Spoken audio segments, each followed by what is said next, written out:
Exactly 22 minutes to the top of the hour. Beautiful morning to you, and thank you for choosing KBC Channel 1 as your channel of choice this Wednesday morning at Good Morning Kenya to inform you. We have a lot lined up for you today. Interesting conversations coming away, so stick around till 10 a.m. Nonetheless, the rest of the team is here. Good morning, Victor. How are you doing? Fantastic.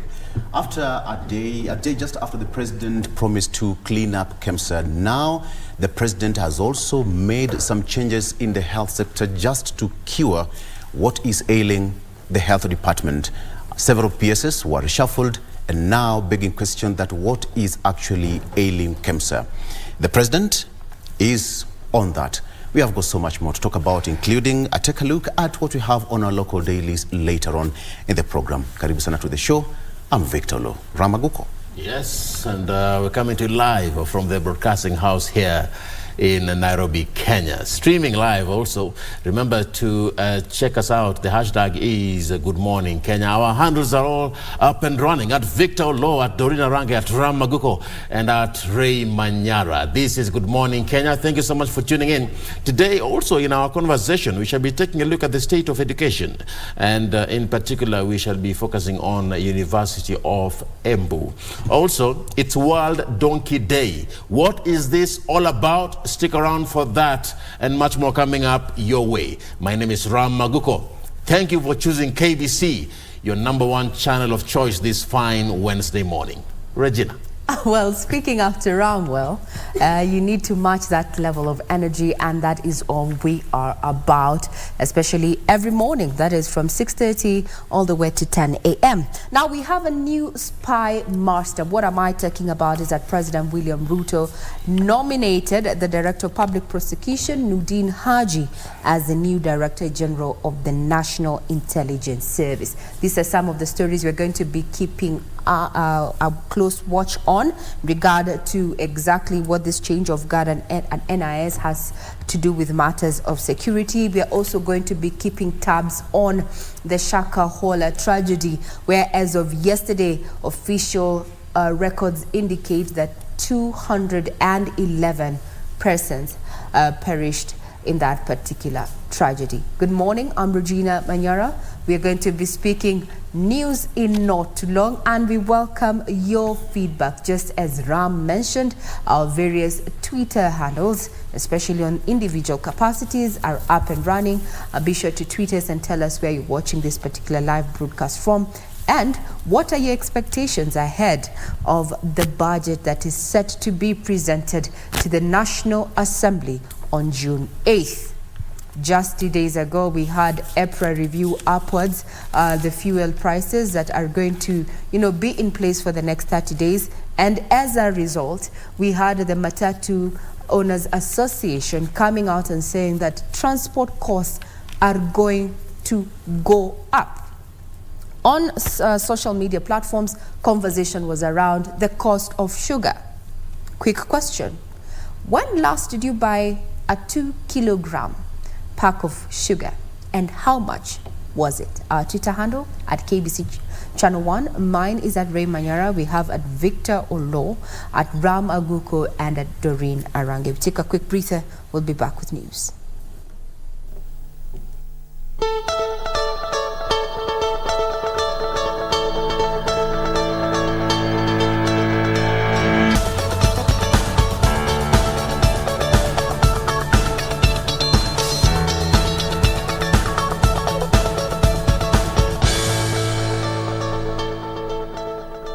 The 17th of May 2023, and these are the news updates. I'm Regina Manyara. Now, yesterday, President William Ruto nominated the Director of Public Prosecutions, Nudin Haji, as the new Director General of the National Intelligence Service. Haji will replace retired Major General Philip Oshira Kamero, who is proceeding on retirement. The President also reshuffled 7 principal secretaries and nominated 1 more.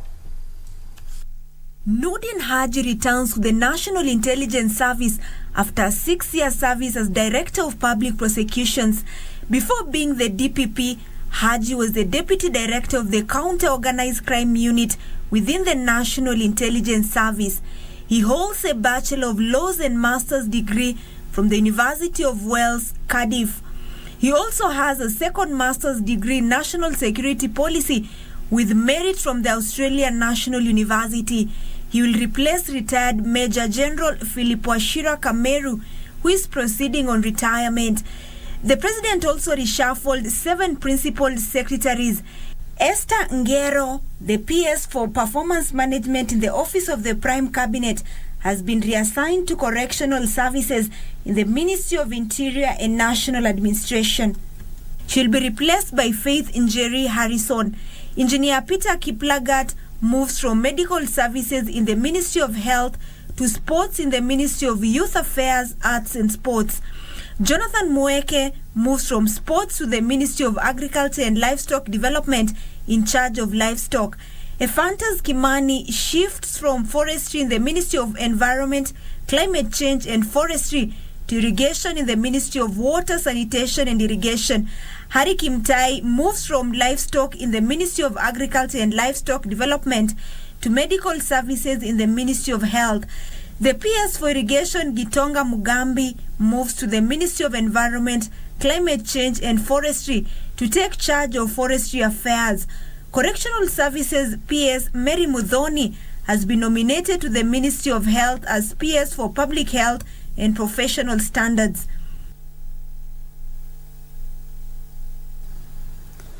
Now, the president there continuing to make a raft change in his administration. Now, in the reforms that the government is putting in place is that Kenya Power will undergo restructuring aimed at restoring profitability.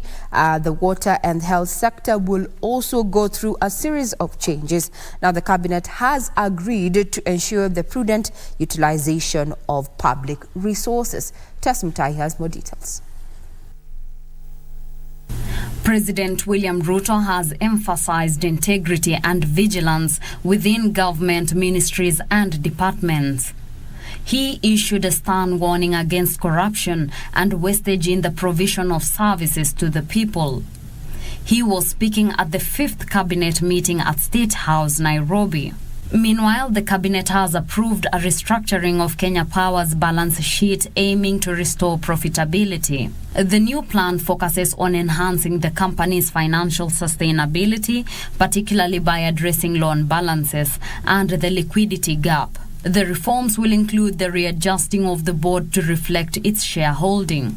The cabinet has also approved the involvement of the private sector in the development of water infrastructure in the country, as well as the plan to help farmers restock livestock that perished during the prolonged drought seasons and aid recovery.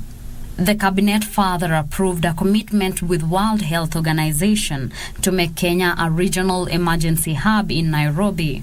The cabinet also approved the transformation of the Kenya Meteorological Department into the Kenya Meteorological Services, enabling compliance with international instruments to fulfill its international obligations. Will that improve service delivery in those departments? We'll be keeping tabs on that. Now, matters finances that is turning into politics, as Azimio la Umoja leader Raila Odinga maintains that the proposals in the Finance Bill 2023 will hurt Kenyans if passed. Odinga is calling on the government to seek alternative means to improve government income as opposed to imposing taxes. Nancy Okware with the details. Just a day after President William Ruto defended the proposals contained in the Finance Bill 2023, Azimio la Umoja leader Raila Odinga has continued to oppose it, saying that it will worsen the burden on Kenyans. Alluding to the Swahili saying, Punda amechoka, Odinga cautioned the government against introducing further taxes on the already struggling Kenyans. Wakenya hawawezi kuvumilia tena mzigo zaidi sasa. Tukahimiza serikali tuchukue hatua tofauti. Kuna njia mingi ya kuwapaka. The opposition leader accused the government of what he termed as the use of funds it does not have. We make it clear that if this bill is railroaded through Parliament, Kenya Kwanza must prepare that we will have no option but to mobilize citizens around the country to fight for themselves. We will have no option but to mobilize all the social sectors and take all the necessary political actions to stop this blow and burden. Punda imechoka. The opposition chief is calling on Kenyans to come out in numbers to reject the bill and the proposals therein. We appeal to all Kenyans to participate actively in the process of validation and express themselves loudly and clearly that they cannot take any more burden. On the housing levy proposal, Odinga said that Kenyans should be given a choice on what to invest in. Odinga has in the meantime downplayed claims of having held talks with the president following the encounter during the burial of Mukami Kimathi and later during the Kipchoge Keino Classic and the Mashemeji Derby.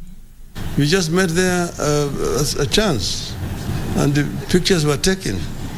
But we did not talk anything other than football. And there was no handshake. Odinga has termed the encounter as a mere chance, maintaining that Azimio was not in pursuit of a handshake. Azimio la Umoja leader Raila Odinga has maintained that the proposals in the Finance Bill 2023 are a burden to the Kenyan people, calling on the government to consider using alternative means to revive the economy. Nancy Okware, Nairobi. Now, just last week we had the president and his proverbial political nemesis, that is the former Prime Minister and leader of Azimio la Umoja Kenya, meet at the burial of Mukami Kimathi there on Saturday. And even the MC took note to say that there was a handshake there.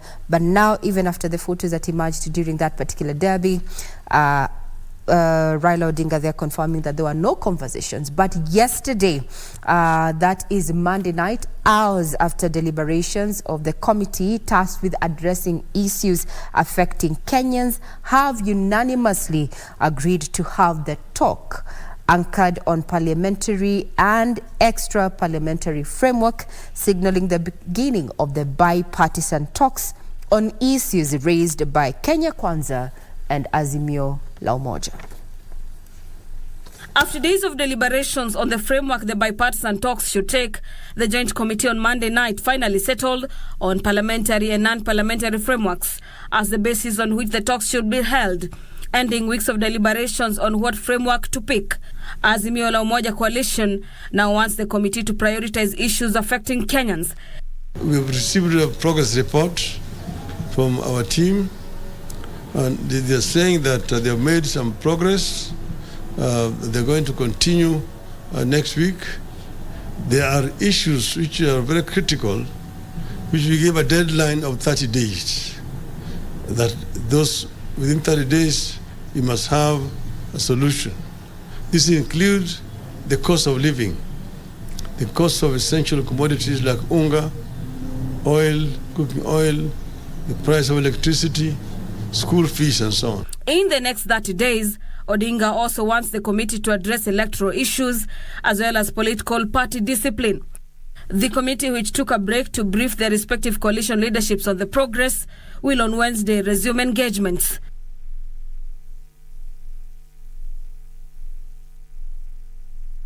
Indeed, a light at the end of the tunnel. Now, we cross over to the Shakahola tragedy, where the death toll from actually has hit 211 on Tuesday, following the exhumation of 10 more bodies. The exhumation exercise by a multi-agency team resumed after a 2-day break. Coast Region Coordinator Rhoda Onyancha, who addressed the media at the Shakahola Command Center, said 3 male adults were rescued in critical condition and are receiving treatment at Malindi Sub-County Hospital. This brings the number of those rescued from the tragic forest to 84. 3 more people suspected to have been aiding the controversial preacher Paul Mackenzie have been arrested. 31 people implicated in the mass deaths are in custody. The search and rescue team managed to rescue 3 men, 3 male adults, unfortunately in critical condition, and they have been taken to Malindi Sub-County Hospital for stabilization. We've had 4 arrests, and they are all male and in custody, assisting the investigation team with investigations. The Frolensky team has managed to exhume 10 bodies today. DNA samples have been taken on 93 bodies, while 14 people have been reunited with their families. 610 people have been reported missing. Interior Cabinet Secretary Kithure Kindiki declared the Shakahola Forest an operation zone and ordered security personnel to cordon it off. Meanwhile, Pastor Ezekiel Odero has put up a spirited campaign to have at least 3 of his bank accounts opened, saying his dependents are suffering. Through his lawyers, Pastor Ezekiel filed an urgent application at the Miliman Law Court on Tuesday in a bid to preempt a ruling on matter expected on Wednesday 17th May 2023 at the same court. The developments comes as the Bungoma Law Court freed Eliud Wekesa Simiyu alias Jesus of Tongaren for lack of evidence. We'll be keeping tabs on updates from Shakahola. Now to the controversial housing levy. A branch of the Kenya National Union of Teachers has threatened to sue the state over the government's proposed 3% housing levy on salaries. Led by Nairobi branch NAT Executive Secretary Mogwa Masharia, the teachers said their house levy deduction can only happen in proper consultation, salary increment, and also they questioned who will manage the proposed housing levy funds. Solidarity forever! The Kenya National Union of Teachers Nairobi branch on Tuesday added its voice to those opposing the proposed 3% levy on salaries to fund affordable housing scheme. There must be light. And for us as teachers, and specifically the teachers of this city, the light has to be very clear. No salary increment, no 3%. Led by Nairobi branch NAT Executive Secretary Mogwe Masharia, they termed the move untenable in view of the tough economic times. What we are saying is for the government to deduct this 3% from our salary. The government should increase our salary. Yes. We are overburdened, especially the women. We are saying no. We are not going to accept, or else we go to the streets. The union accused the government of turning a deaf ear to those opposing the levy and threatened to sue it if it doesn't shelve the proposal. Failure by the government to listen to the plight of the teachers. Teachers, we are ready to down our tools, and also we are ready to take legal action immediately. The union said the house levy deduction can only happen after proper consultation and a salary increment. The union further questioned who will manage the housing levy funds. They argued that the levy should be made voluntary. We are always hearing about 3% affordable houses levy, but the government has not come clearly. Which is that body which is going to head, which is going to manage this money? No salary increment, no 3% deduction. So on that issue, who will blink first? Will the government carry the day, or will the public servants actually, who are adamantly and opposed to that proposed levy, housing levy, there carry the day? Now, public servants are set to receive a salary increment starting 1st of July. This is after Treasury allocated over 17 billion shillings to the 2023-2024 budget, following recommendations by the Salaries Remuneration Commission. Meanwhile, the Ministry of Education has decried insufficient budgetary allocation that has failed to factor in the funding of almost 1 million learners that will join junior secondary schools in January. While appearing before the National Assembly Finance and Planning Committee, Treasury Principal Secretary Chris Kipto said 17.7 billion shillings had been allocated in the 2023-2024 budget for the implementation of recommendations of job evaluation by Salaries and Remuneration Commission that will increase salaries of public servants. For public servants salary increment provision, we have 17.7 billion. And this has been provided for the implementation of the SRC job evaluation. Treasury is currently engaging the Salaries and Remuneration Commission on how to actualize the Commission's salary review report. The Treasury has also indicated plans to stop funding Kenya Airways by reducing government investment from 20.6 billion shillings to 1.6 billion shillings as a strategy to reduce government expenditure. The situation is not bad, and I want Kenyans not to panic because of that rating. Our economy is resilient, and the challenges we are facing now are not unique to Kenya.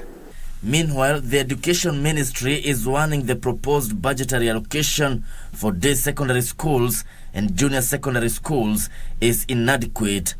Basic Education Principal Secretary Belio Kipsang told the Education Committee that funding of at least 1 million learners who will join junior secondary schools in January had not been factored in the 2023-2024 budget. I think we have the issue of junior secondary, which is very critical. I want you to really interrogate these issues before us and look into them so that actually we have value for money.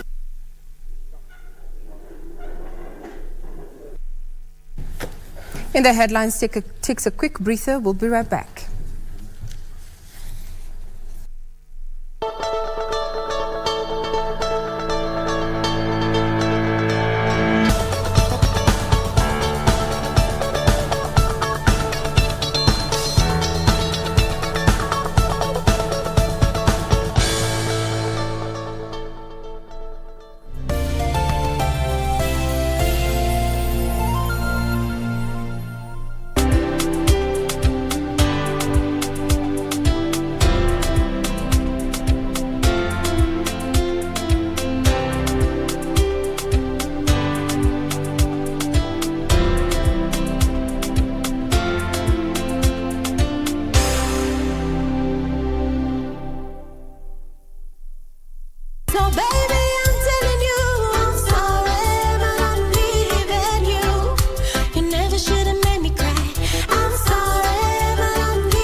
What is this? A saga bomb. Sink and broker. It's called a plunger. Yes, it's a plunger, but what type? Kamene, how are you going to discern between a fake gold and a real gold? Farah, be careful on your way up. Kwa sababu wakati utateremuka utanipata hapa chini. By the way guys, this coming Saturday from 10 a.m. Me Kenyajwi Mutumiti, I will be having a mega crusade in town. Teacher's pet. Agi, what did you just say? Nothing. Keep provoking me, huh? Keep provoking me. You've been warned. Talang, talang, talalalang.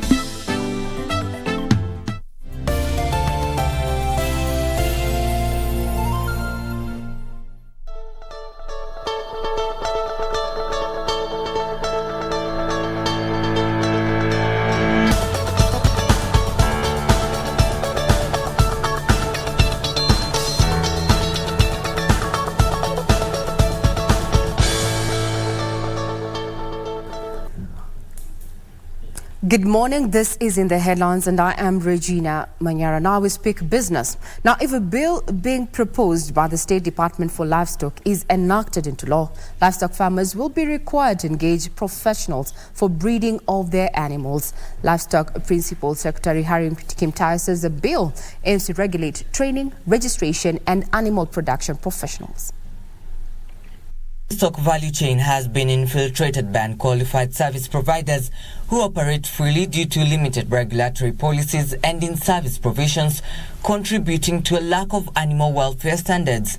It is for this reason that the State Department for Livestock is undertaking a public participation session for the proposed Animal Production Professionals and Technicians Bill 2023. The draft bill provides a legal framework for the training, regulation and licensing of livestock production professionals and technicians. Major issues have had is the issues of the feeding the animals, and we have a lot of adulteration of livestock feeds. So this bill, once enacted, will fix some of those issues, and the professionals will do a professional job, and they'll be able to advise the pastoralists or the livestock producing counties on how they are going to go on with their business. The State Department for Livestock is keen to intensify regulation of the livestock value chain by, among others, compelling farmers to only seek services from accredited professionals. Fix issues of animal breeding, which will be done professionally. We remember very well that the quality of our feeds is very low. This is an area that the professionals, this act is going to cover. There is a lot of transformation going on, and therefore there's need for the actors to be well regulated so that we can realize a sector which is more competitive, a sector which is more resilient, and a sector that is more productive. Public participation forums have already been conducted in Nyanza and the Rift Valley, with the State Department expected to wrap up the exercise next month. Now, in the raft of measures that President William Ruto put in place is that Harry Kimtai left the Department of Livestock there. So do check out our website to find out the raft of measures that were taken by the head of state in regard to optimizing his cabinet. Now off to matters finances, where Equity Group made 12.8 billion shillings in net profit during the first 3 months of this year. The profit represents a 6.6% growth that has been attributed to a 57% increase in non-funded income, going digital and a venture into the Democratic Republic of Congo. Equity Group CEO James Mwangi says this is despite the current rates of inflation, costs from Spire Bank acquisition and a 33% increase in staff costs. Equity Group reported a year-on-year net income growth of 28% from the first quarter of 2022. The lender based this on a successful entry into the Democratic Republic of Congo's financial markets, making up for 26% of its loan book. Non-funded income rose from 11.5 billion shillings to 18 billion shillings, pushing up total income to 39.7 billion shillings. Non-funded income is a higher quality income because it's not dependent on the balance sheet size and it's not subject to cyclic shocks, and it's realized income. So we've been able to achieve 57% non-funded income growth rate against a 21% growth in interest income, and hopefully that is the momentum that we intend to maintain. Mwangi says a majority of the lender's transactions are now done outside banking halls, with 82% of transactions being cashless and 87% of all loans being processed on mobile channels. The momentum is building. And it's building when the numbers are already, percentages are high. So what it means is that we are headed towards 50, almost 100%. And whether that has to do with the culture or it has to do with the demography. It defines the changing demography. Total costs increased 46% to 22.8 billion shillings on account of a 127% growth in loan loss provisions to 3.1 billion shillings and a 33% increase in staff costs after an increase in employees. There's been a shock reducing, and we have seen our NPLs have grown by about 15 billion. That is the effect of the shock that we are going through. Specific sectors, we can count the loans that are in those sectors. But the good thing is the coverage. The NPL coverage is at 88%, and when you add the credit guarantees, it is still above 100 at 115%. Strong performance there by Equity Group. Now we delve into matters sports, where the national women's rugby team head coach Dennis Mwanjas, that is, has named his final squad ahead of the Rugby Africa Women's Cup, slated for the 18th to the 29th of May in Antananarivo, Madagascar. The tactician named 28 players for the continental assignment. Kenyan International named 28 players ahead of the Rugby African Women's Cup in Madagascar. Our preparation and the support we got enabled us to be able to pick a side that has consistency, and now it's starting to gel. We're looking at a future which is a realistic one, where we have many games to play when we qualify to the next level, because we have that belief in us, we have that confidence, and the work that we have put is a deposit which we have. The team has been training at Kasarani Annex and will leave the country on 28th of this month for the championship. The Lioness will be spearheaded by skipper Sheila Chajira, assisted by Judith Auma. The team will be captained by Sheila Chajira, and she'll be deputized by Judith Okumu. Helen Anyango, Lawin Mwavezi and Valentine Atieno will make their first debut in the Lioness team, while Peruz Musyoka and Christabel Linda will miss the continental showpiece due to injuries. Lioness will start their campaign against host Madagascar on 28th May, before meeting Women Books and Cameroon on 24th and 28th respectively. I am happy to be here to speak to our Lionesses just before they depart for Madagascar, to wish them good travels, good tidings. I hope that they come back as qualifiers for the Women's World Cup. Indeed, our sports ladies, they're all the best ahead of that particular showpiece in as far as rugby is concerned. Now, next month, Embu County is going to be featuring quite a lot in Kenya's history, so to speak, in matters of leadership and governance. Why? Embu County is going to be hosting the Madaraka Day celebrations. Question is, what are the attraction sites in Embu County? Talking about attraction sites also, why should you invest in Embu County? Thirdly, when you talk about learning institutions, what inroads have been made to ensure that also Embu County is at the forefront when it comes to matters of quality education? The conversation up next with Ram Aguko looks at, tertiary education within Embu County with a clear focus on the University of Embu.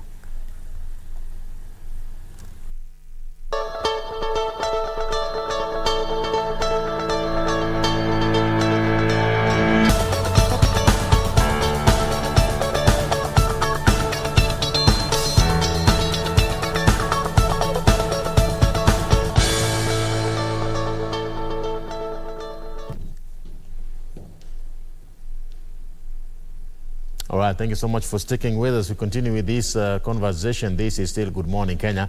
My name is Ram Aguko, and before we delve deeper into our first interview of the day, let's take a look at our papers. Let's take a look at our dailies, still in the headlines. And with me, I have a copy of the Standard newspaper, the Star newspaper, and the People Daily.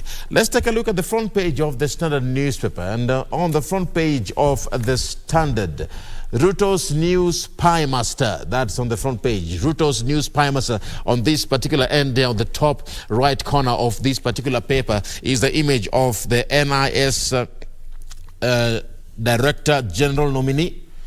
That is none other than Noordin Haji. And inset, we have on this on the inset picture here a photo of the outgoing Chief Major General retired Philip Kameru. And the DPP, Noordin Haji, an insider in Uhuru's coterie of trusted allies who quietly transitioned into Ruto's camp ahead of the last year's poll, lands the National Intelligence Service boss job, replacing Philip Kameru, who is retiring after serving 2 good terms. Also on the front page of the Standard, the Kemsa mess is featured. We have a day after President William Ruto sent managers and board members packing. We reveal how the scandal-ridden authority has paid millions of shillings to more than 350 employees who were locked out of office in the Uhuru-era purge 19 months ago. That is what is written on the front page of the Standard newspaper, and details into the Kemsa mess have been highlighted, where we have the number of the amount of the bungled mosquito nets tender, which saw Public Health PS Dr. Josephine Mburu sent packing. That amount was coming to 3.7 billion Kenya shillings. Now, the government is merely reacting to a major issue at KEMSA. That's according to Raila Odinga, who has been quoted there, that the government is merely reacting to a major issue at KEMSA. I believe that, in quoting Raila Odinga, I believe that this is not the only scandal reported in the authority. I anticipate that we will witness more revelations in this government. End of quote. Of course, that's on the front page of the Standard. Still, matters concerning Shakahola have been featured there. Grave diggers' horror account of Shakahola death fills the exhumation team, whose members earn 1,000 shillings per day to retrieve bodies from shallow cult graves, say that the job drains them physically, emotionally, and spiritually. That's on the Shakahola massacre. That is on the front page of the Standard. Let's do away with that and go to the Star. On the front page, the splash is prominent politician behind KEMSA tender. What is this all about? The tender was for supply of treated mosquito nets to prevent malaria among millions of the poor. Also, on the front page, a plot hatched to grab the deal a few months after Kenya Kwanza took power. That is on the KEMSA issue. Trans Nzoia governor, that is Natembeya, slashes daily levies by half. Trans Nzoia governor Natembeya slashes daily levies by half. That is still on the front page of the Star. Also, new boss, also featured in this particular paper, DPP Noordin Haji to replace Philip Kameru as his Director General. That is on the front page of the Star. Let's do away with that. And finally, let's move to the splash of the People Daily. 17 billion Kenya shilling promise for civil servants. Are you a civil servant? Well, this conversation is about you. The Treasury has asked members of Parliament to approve extra money to pay higher salaries for public sector workers. If approved, the money will be given to the SRC, which will then spend it on collective bargaining agreements. And by the SRC, remember, we are referring to the Salaries and Remuneration Commission. That is on the front page of the People Daily. Also, Haji has been featured here. We have Haji nominated to head intelligence. And also still, another 10 bodies found in Shakahola. Front page of the People Daily. Also at the bottom, how Education Ministry plans to spend its 135 billion Kenya shillings. That is on the front page of the People Daily. A bulk of money will be used to pay salaries and ensure that learners who sit the national examinations transition to the next level. The permanent secretary, Belio Kipsang, tells MPs that some of the money will also be used to increase access to learning for children with special needs. But there are about 1 million learners in secondary school who will miss out completely. Also, lastly, at the bottom of this particular paper here, end of an era. Now, for those who have been observant, of course, you know of a particular vehicle within Nairobi County. Picture that particular vehicle that has a windscreen that has wire mesh. Yeah? I know you know that vehicle for Nairobi County.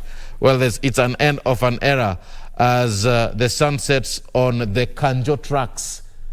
Nairobi Governor Johnson Sakaja has given a release on new trucks. And here we're looking at the old Rickery and rusty Nairobi City County pickup trucks that have been there. And of course, hawkers know this truck better. The city residents since the 1980s, it has been there. They have finally been decommissioned. And now we are looking forward to seeing new ones coming into the city. The era of dilapidated, battered old vans came to a close yesterday with the commissioning of a new fleet of 17 vehicles. Well, look around for that particular vehicle when next you come to the CBD. Well, that brings us to the end of what is in the headlines, and I was taking a look at the dailies this morning, the Standard, the Star, and the People Daily. Well, be sure to engage with us even as we continue with this morning show. Tell us what you think about the stories that have been highlighted. The hashtag is Good Morning Kenya at KBC Channel 1 and at Ram Aguko. Well, let's proceed to the next conversation of the day, ladies and gentlemen. And now we shift gears from matters in the headlines. And now let's move to the state of education. Today, we focus on the University of Embu. We focus on the University of Embu. Remember, it is not Embu University. It is the University of Embu. To help us in this conversation as we look into the state of education, I am with the Vice Chancellor of the University of Embu, Professor Daniel Mugendi. Karibu sana. Thank you very much. Thank you so much for finding time to join me today. First things first, before we even delve deeper into this conversation, I'm looking at you as a person. Prof, congratulations. Because you were ranked among the top 1,000 best researchers in Africa. The top 1,000 best researchers in Africa. And in Kenya, you are at position 21. And in the whole of Africa, you are at position 867. Prof, congratulations on that. Thank you. How did you manage to achieve that particular thing? It's not something that should be taken lightly. Thank you very much, Ram. The position has not come overnight.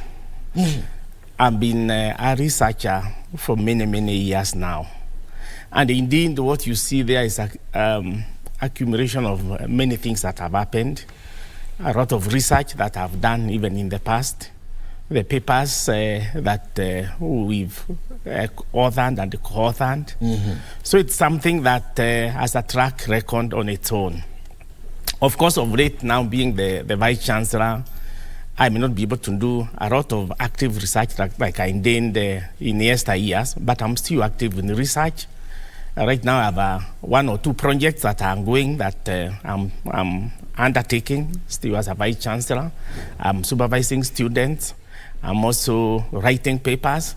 So really, it's a combination of many things, but I would want to say the assessment that you've alluded to is something that is really an accumulation of what I've been doing over the many years. And if you look into the type of researchers that we have in the country, for you at your university, 15 University of Embu researchers are ranked among the top 1,000 best researchers in Kenya.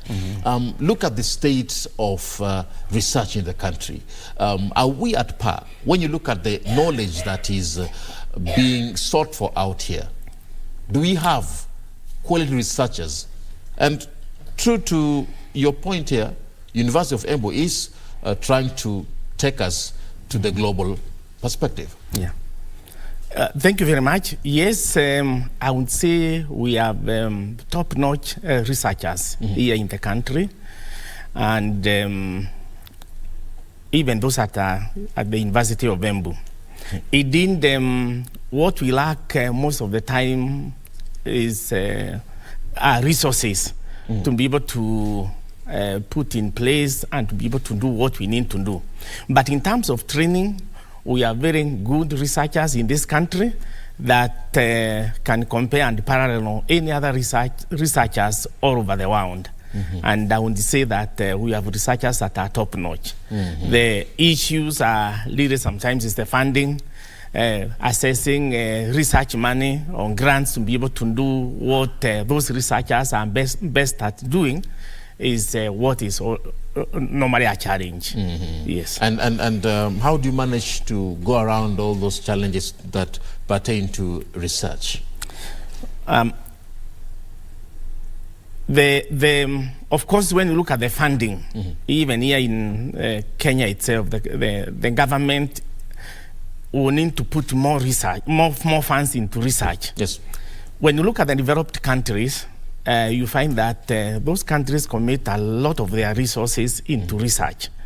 And of course, in Kenya, I think the government has very good intentions because it's already on paper that they would want to be committing 2% of the GDP to research, which then would really take this country very far. That is what has happened in the industrialized countries, and really for us in Kenya, so to industrialize, that is what we need, because we cannot be able to develop our economy if we are not engaging in meaningful research.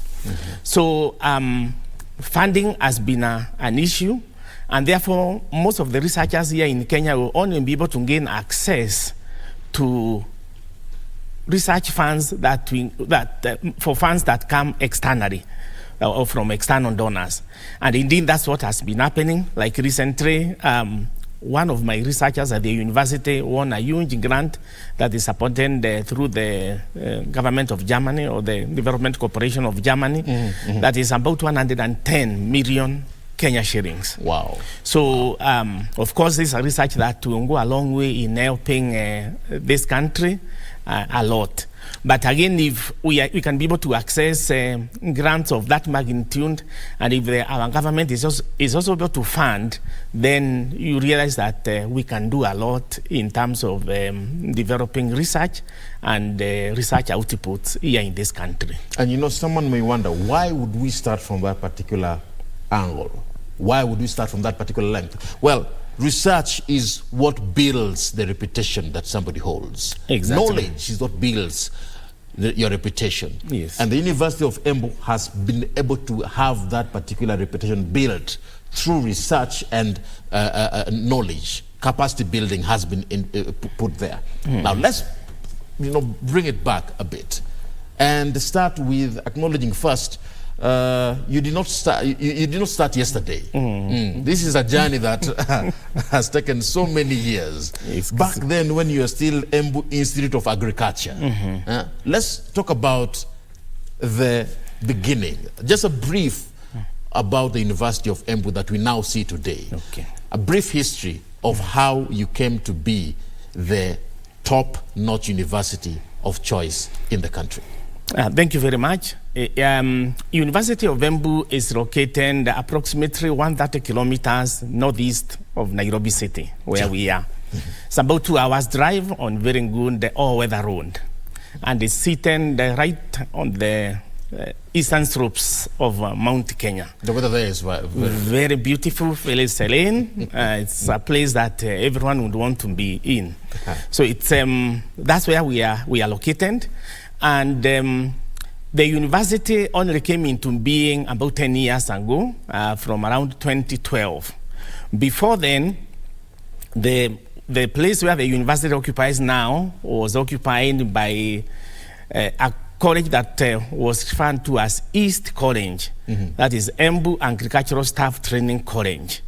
But before the Embu Agricultural Staff Training College, the initial college that was there was the Embu Institute of Agriculture, that started way back in 1947 as actually an agricultural college.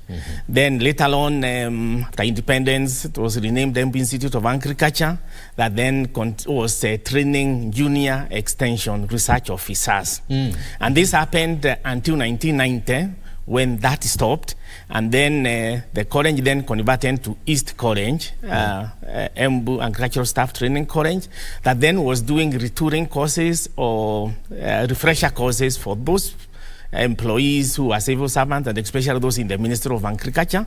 They would go back there for a few weeks, 1 or 2 to 3 months for refresher courses. And then also doing some short-term courses, professional courses, and working with NGOs. So that is the institute that the university inherited. So university inherited that in 2012, when it was pronounced a constituent college of the University of Nairobi by the then President, His Excellency Mwai Kibaki. That was 2011. It was upgraded to a constituent college of the University of Nairobi through a legal notice under number 65 of 2011. But the university did not take off until July 2012. And then in April 2013, we admitted our first batch of students, because we didn't have any students in the college. So we admitted our first batch of students, who numbered 123. And that number has grown from that time. That was 2013. Currently now, we are at 10,975 students. Look at that growth. Look at that growth. Over 10,000 currently. Yes. And we started with around 100 students. Wow. And it was in 2016 that you got the charter. Yes. Right? Yes. And I'm looking at this particular journey that you've taken as a university.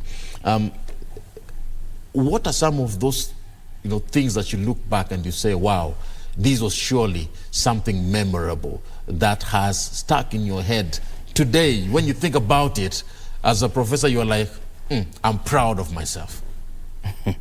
Thank you. That's a very good question. I think as a university, really, it's been a memorable journey. I want to say that when the constituent college was put in place, I was appointed the pioneer principal. So I started there in 2012.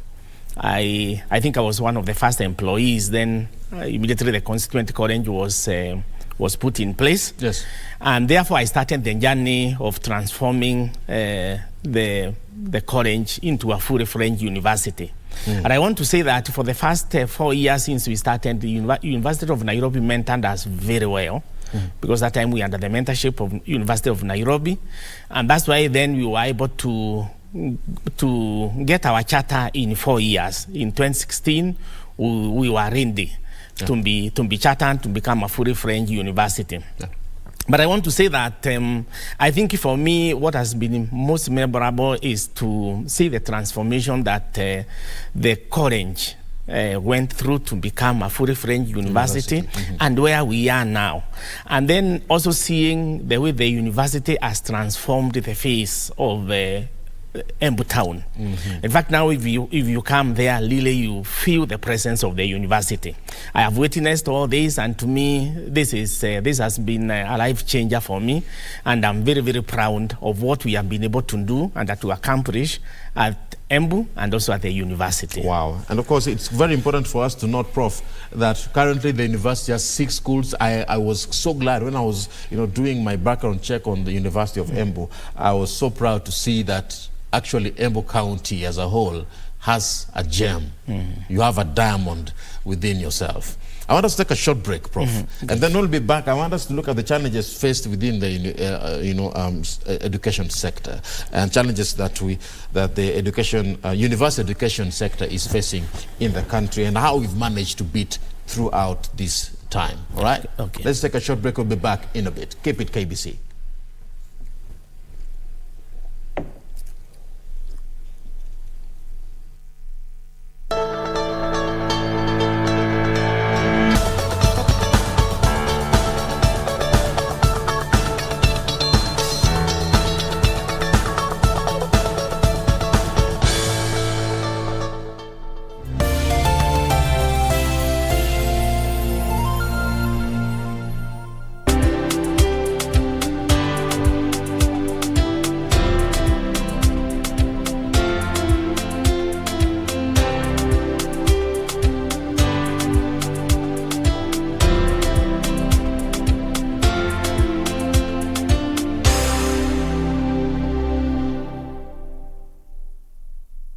Swala zote na salamu zimfikie Hashimu. Na ndio maana wale wengine wasiokuwa na imani na Mwenyezi Mungu huamini baadhi ya sehemu, bara zingine huamini kuwa sehemu kubwa ya Mungu mkubwa ni sehemu alikozalika kwa mama yake, kwa sababu akiwa na itikadi kuwa baada ya kuzalika akaweza kuishi katika dunia hii, hawezi kupita tena katika ile njia akaenda kuishi katika tumbo la mama yake. Wakati mwanadamu anapoumbwa katika tumbo la mamake, basi malaika Jibril hutumwa na kuweza kumtajia jinsi maisha yake yatakavyokuwa, jinsi atapopata riski, na pia jinsi maisha yake yatakavyokuwa, iwapo atapata furaha na amani ama iwapo atakuwa na mitihani kadhaa katika maisha yake.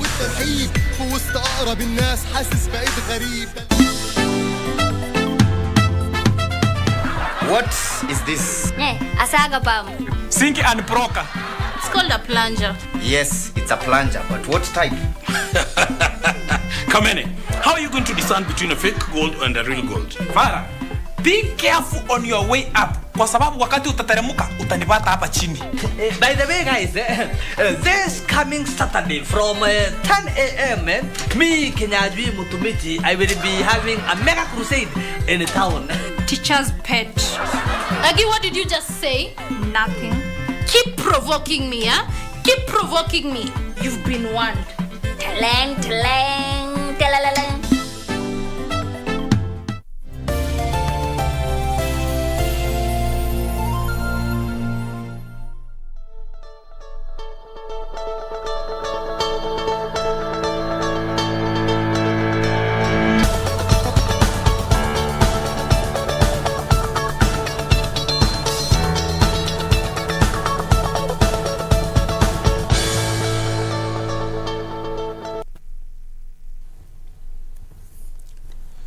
Thank you so much for sticking with us. We proceed with this conversation, and as I sip my cup of tea here, I want to ask you one question. Is education your cup of tea? I know that when you talk about matters concerning education, it is in our hearts, because many of us believe that education is a tool that can be used to empower our society. Well, we proceed with our focus on the University of Embu. If you've just joined us, my name is Ram Maguko. I am with Professor Daniel Mugendi, the Vice Chancellor of the University of Embu. Daktari, I love how the conversation is going, Prof.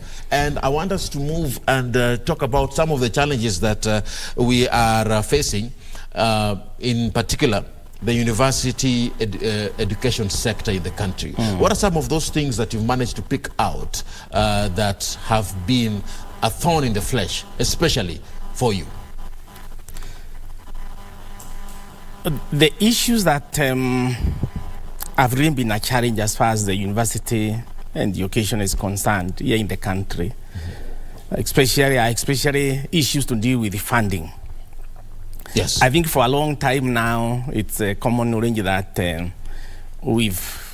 universities have been in the media for all sorts of things, and especially the issues of being unable to meet our financial obligations. And we've seen many universities that are not able to pay their staff properly.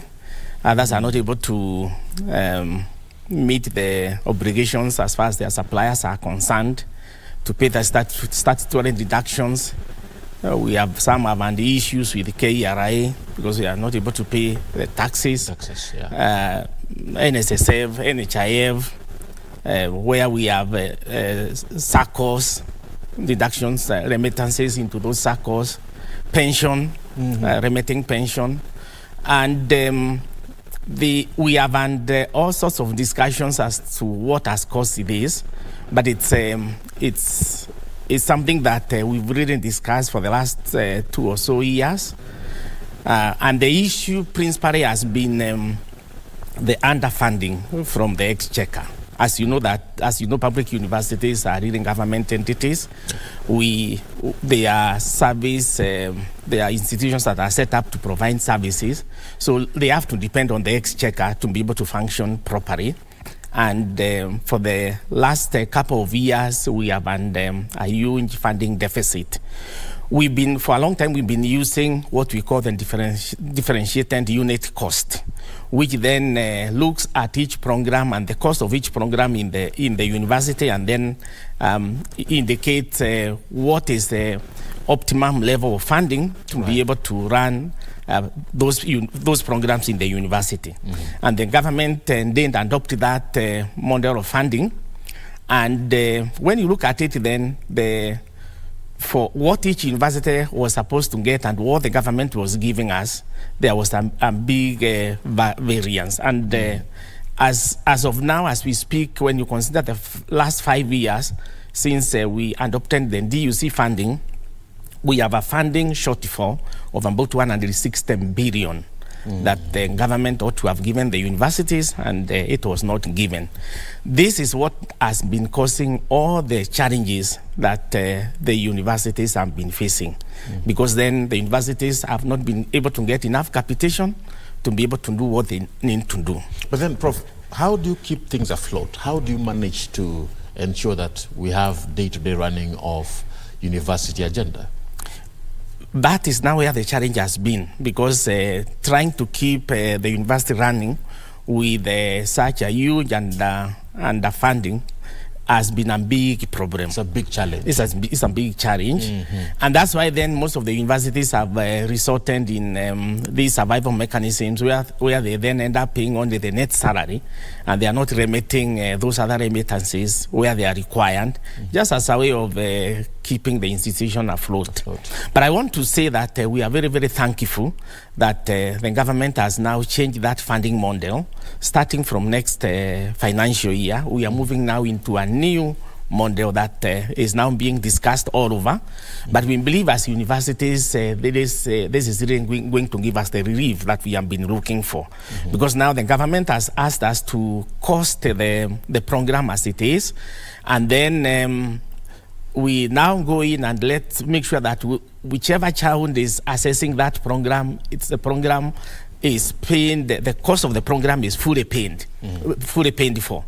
And of course, there's a combination of funding. There will be government scholarships, there will be loans, and then there will be household support. So are you seeing the government now coming in to allocate more funding for institutions, for research, for day-to-day running of the universities such as University of Embu? Are you seeing that as something that will see the light of the day? Yes, because already the government has already committed to give a huge increase into the funding of the universities. All right. And we are very, very grateful to the government of Kenya for that. And we are looking forward to next financial year then when we start implementing this new model. And we believe once we do that, then we will be able to sort out all the problems that are and the challenges that have been affecting these universities. Yes. Prof, I'm looking at the university students admission. Over the years, it has increased, yes. And before we took that break, you mentioned that we are looking at an increase. Right now, the number is over 10,000 students. But now, let's take a look at the qualifying students number. Is it the number that you would expect to see?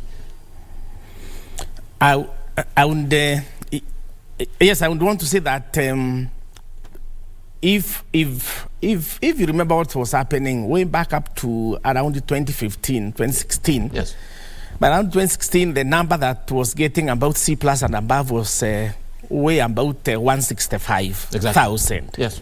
But you remember then that time there was zero and decline because there was a lot of cheating. Mm-hmm.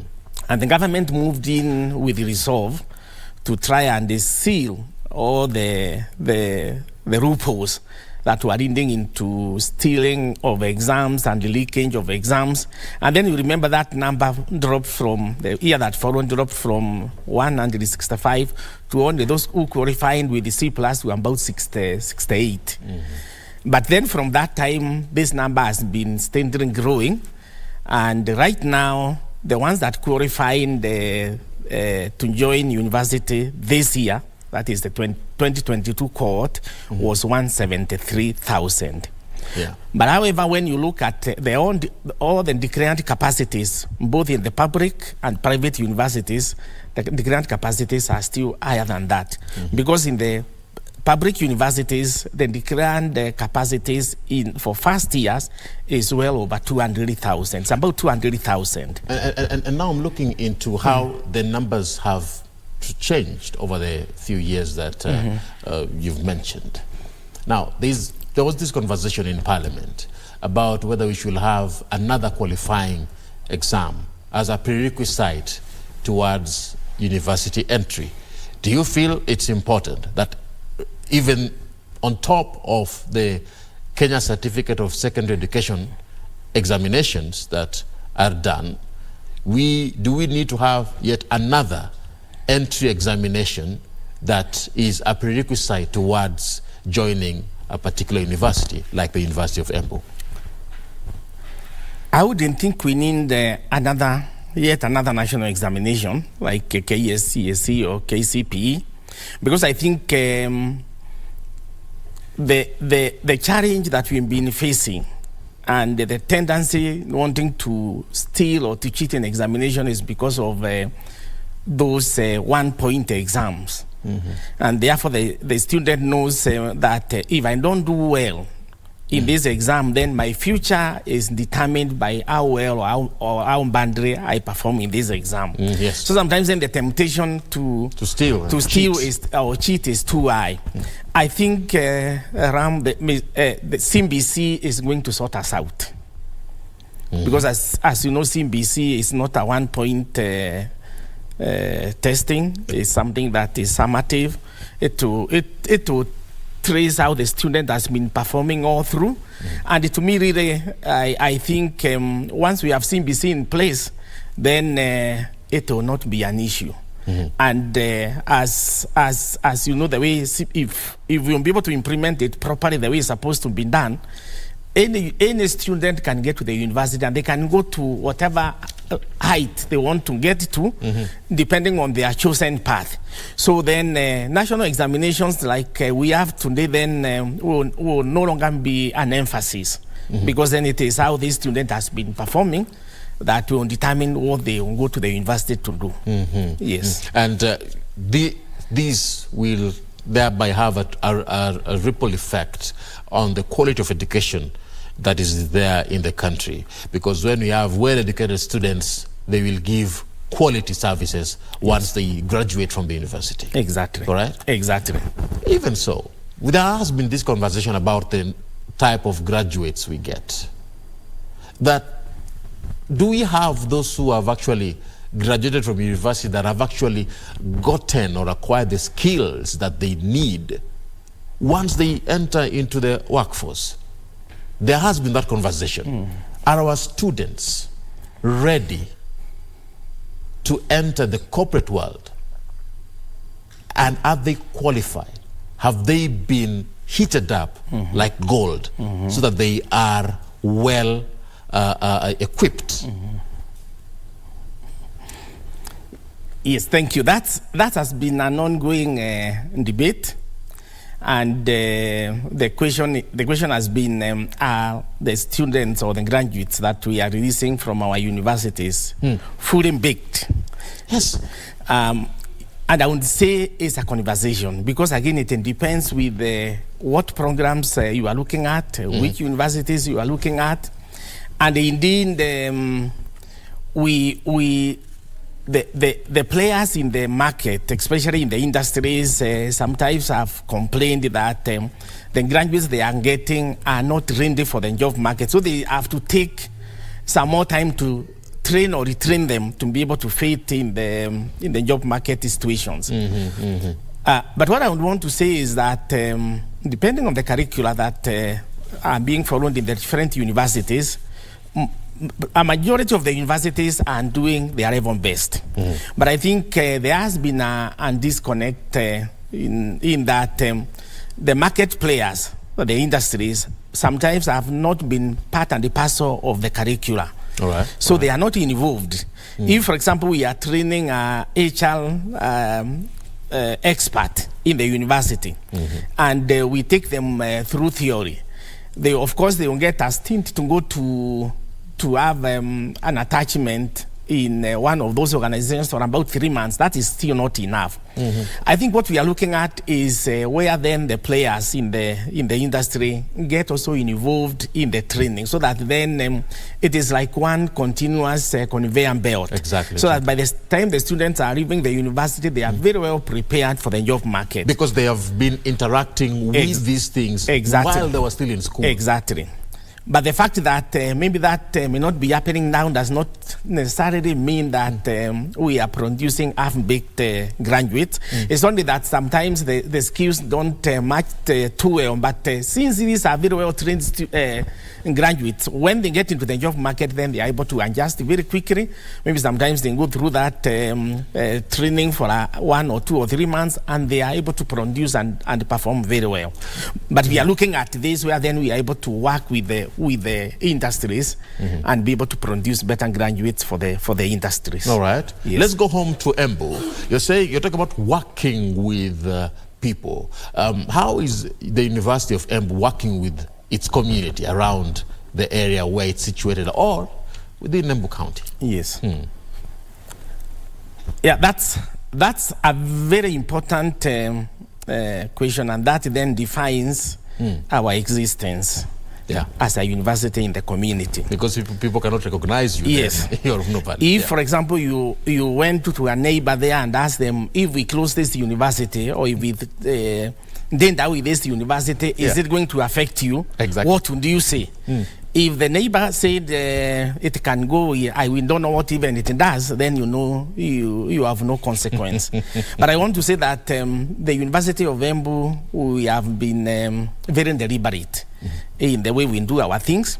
We have interacted, we are purposely decided that we want to be interacting with our neighbors, with our farmers, and we have programs that are tailored to answering their challenges. And every month or two or so we are having trainings involving the farmers. Sometimes we go to where they are, sometimes they come to us, and we have created that rapport where they feel that the university is a place that they go to get their solutions for their challenges that are facing them. So you have community group trainings? Yes, a lot of that. And remember, we are situated in a small-scale farming environment, so we must be able to be taking care of those farmers. So we are doing that to a great extent, and we have very strong collaborations between ourselves and the farmers and the environment. And indeed, when you hear them talk, they appreciate that the university is in that region. And speaking of the region, inclusively, we also have other institutions that may look up to the University of Embu.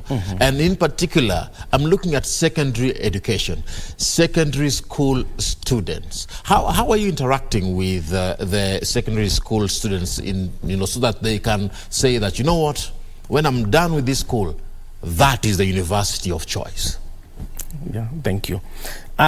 We Again, we also deliberate on this. For example, we have a very elaborate department that takes care of that. We normally have what we call career days, where we are able to bring very many universities into the university, very many secondary schools into the university, and we normally ask for Form 3 and Form 4. And we will invite like 100 schools, and we are with them the whole day, training them about the university, what career choices they have. Then go around and appreciate what we do in the university. We also visit the schools, the secondary schools. We go from school to school, talking to them and educating them on the career opportunities. Schools also visit. Actually, this now has become very popular, and almost we are even to set a day for them to be coming. And I think every Friday we have almost about 3 to 3 schools coming, visiting, and they want to come. They want to see the university. They want to be trained on career placement and things like those. So that is happening. So it's a combination of all that. It's like mentorship. Exactly. And you walk with someone through these stages, so that when they get to where they want to be, they can say, you know what, this person held my hand. Exactly. This school held my hand. Yeah. Wow. And of course, these are things that lead further into job creation. All right, because you are also dealing with farmers within Embu County. Yes, they can also create their own source of income through knowledge acquired by you. Exactly, right? Exactly. Wow, interesting. I want us to also touch on university teaching and research infrastructure. And in this particular point here, tell me about the infrastructure that you have within the University of Embu, and how is it? Paint a picture for me. Yes, of course, I've said that we were born from a college. Yes. That was primarily agriculture in nature, but by the time we took over, there wasn't much that was going on. So the infrastructure that we inherited, rather than the walls, there are a few buildings, there wasn't much in terms of equipment. Yeah. So what we've done is we've tried to renovate most of those structures. We have also built new ones. For example, we have built a very imposing administration block that also serves as classrooms. We are now in the process of putting a partition block, which is almost complete. That when seated, will take about 6,000 students seated at once. We are also in the process of putting up a laboratory block. Wow. But before we get there, what we've done is the labs that we inherited and some of the facilities we converted into labs. So we have very good research labs with very well equipped equipment and resources for carrying out research. And we have some specialized labs depending on which kinds of lecturers and researchers that we have. And therefore, as a result, we have those that you call research labs. We have then those that we call labs for the general usage, especially by the students. But one thing that you're assuring me, Prof, is that when I come to the University of Embu, I will have what I need for me to do my my masters, my whatever I want to do. Exactly. Within the School of Agriculture, School of Law, School of Nursing, I have what I need. Exactly. Wow. That I can assure you. And for us, we are very serious in training. We ensure that when we say we have released a graduate of this program, we know that we have done everything that it takes to ensure that this is a qualified graduate. And indeed, our students have been doing very well out there. We have been doing tracer studies, talking to the employers of our students. We've been following up. Yeah. And even where our students have gone, the employers are very happy with them. They're proud of them. Yes. They say University of Embu material. Yes. Speaking of University of Embu, Prof, congratulations again. Thank you. And of course, this has brought this conversation to a close. University of Embu was ranked the best performing university and state corporation. Yes. Oh, wow. It was. Tell me about this particular ranking. The ranking is a government ranking, as you know, whereby all the state parastatals, or the state corporations are put in that performance contracting. Yes. And the ministries also do the same. And as you know, performance contracting is where targets are freely negotiated between you and the employer, and you sign. And that's what we have done. You met them.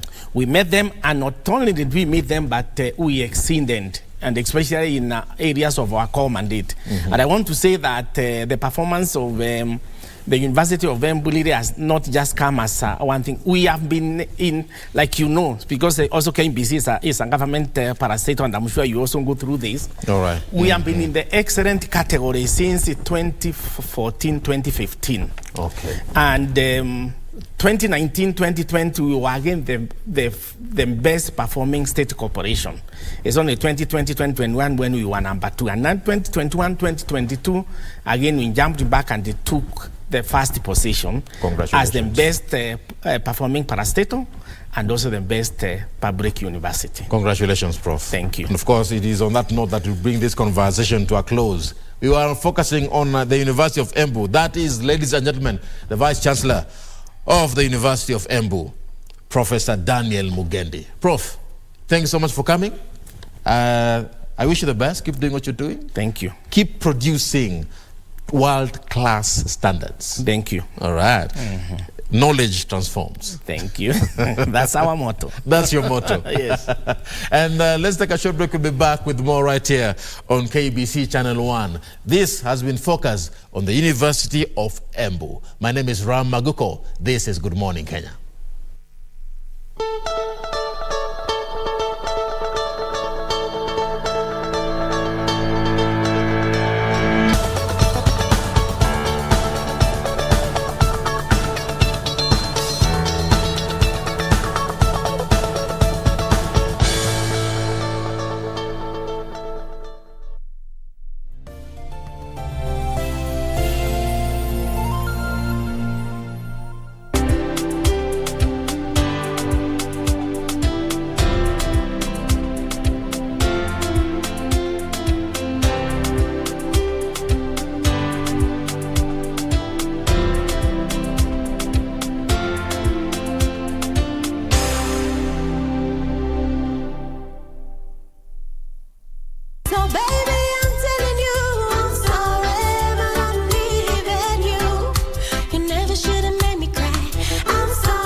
Abantu ba Mintombu Yamole. Your favorite Ekegusi station, Minto FM, is now at your doorstep. Enjoy the hottest Kisi music, informative and entertaining shows, and reliable news only on Minto FM. Tune in to Minto FM on 91.7 FM in Nyamira, Kisi, and its environs. Minto FM in Nyamira. My name is Carol Mill and I am 9 years old. My future plans are to grow up and continue be hardworking and become a footballer when I grow up. Since she is my sister's child, Atieno needs no pay. So, the ladybird went on holiday. Let's find out exactly what the ladybird had. Today I'm going to show you guys on how to make the yummiest marble cupcakes at the comfort of your home. We have Arushi and she's going to show us how to make a butterfly. Where do you think you're going? It's so late. What's wrong? I said I can't stay. What is this? Asaga bam. Sink and broker. It's called a plunger. Yes, it's a plunger, but what type? Kamene, how are you going to discern between a fake gold and a real gold? Farah, be careful on your way up. Kwa sababu wakati utateremuka utanipata hapa chini.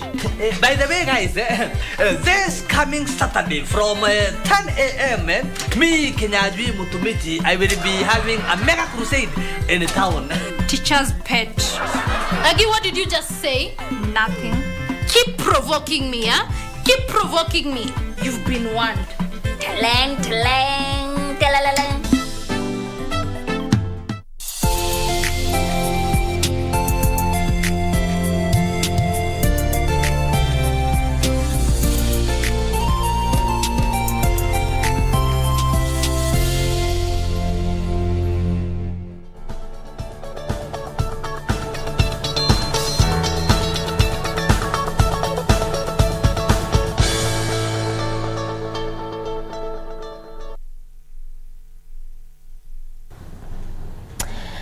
Now, the tenure of the current Secretary General at the International Maritime Organization comes to an end this July. Consequently, the President and the African Union have nominated Nancy Karigidhu as the candidate for this position. This is what we navel gaze for the next few minutes, looking at what this organization is all about. What does this mean for Kenya and the entire African bloc? That is what forms base of our discussion, and my guest, Ambassador Nancy Karigidhu, who currently serves as the advisor for the blue economy in the office of the president, and also the government special envoy for maritime and blue economy, is my guest. Ambassador Nancy, welcome to Good Morning Kenya. Good morning and thank you. Welcome again. Yes, let's just broach this discussion by creating context and understanding what we will discuss. And so we do that by understanding what this International Maritime Organization is all about since its establishment in 1958, 65 years ago. What is its mandate? And how does it bring together states? Thank you very much. The International Maritime Organization has a mandate to ensure safe, secure, sustainable shipping on a clean marine environment. Okay. Now, you will realize that the ocean covers 70% of the earth.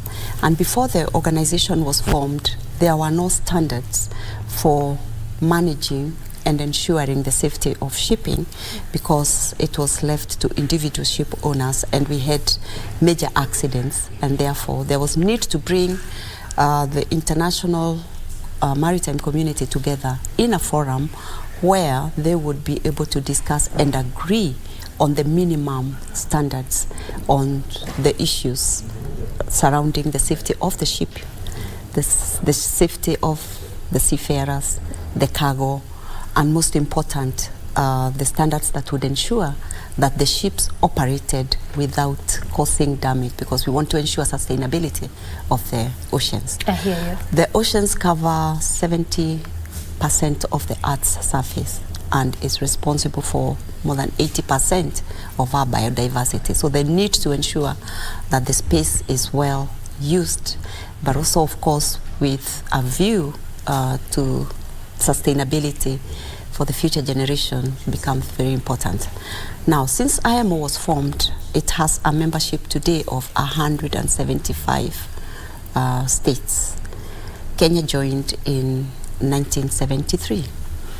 Now, what this tells you then is that we have an organization that is the best placed because it brings together voices from all these countries to then agree on the minimum standards that we'll employ, taking into account the interests, the perspectives of all nations together, depending, irrespective of where we are coming from, whether as a user state, whether we are a shipping state, whether we are a flag state, port state, all of us together bring our issues to IMO and agree on the minimum standards that will apply to players in that sector, of course with a view with a long view of sustainability. Yeah. Yes. And you did say that the oceans cover, what, 70% of our biodiversity?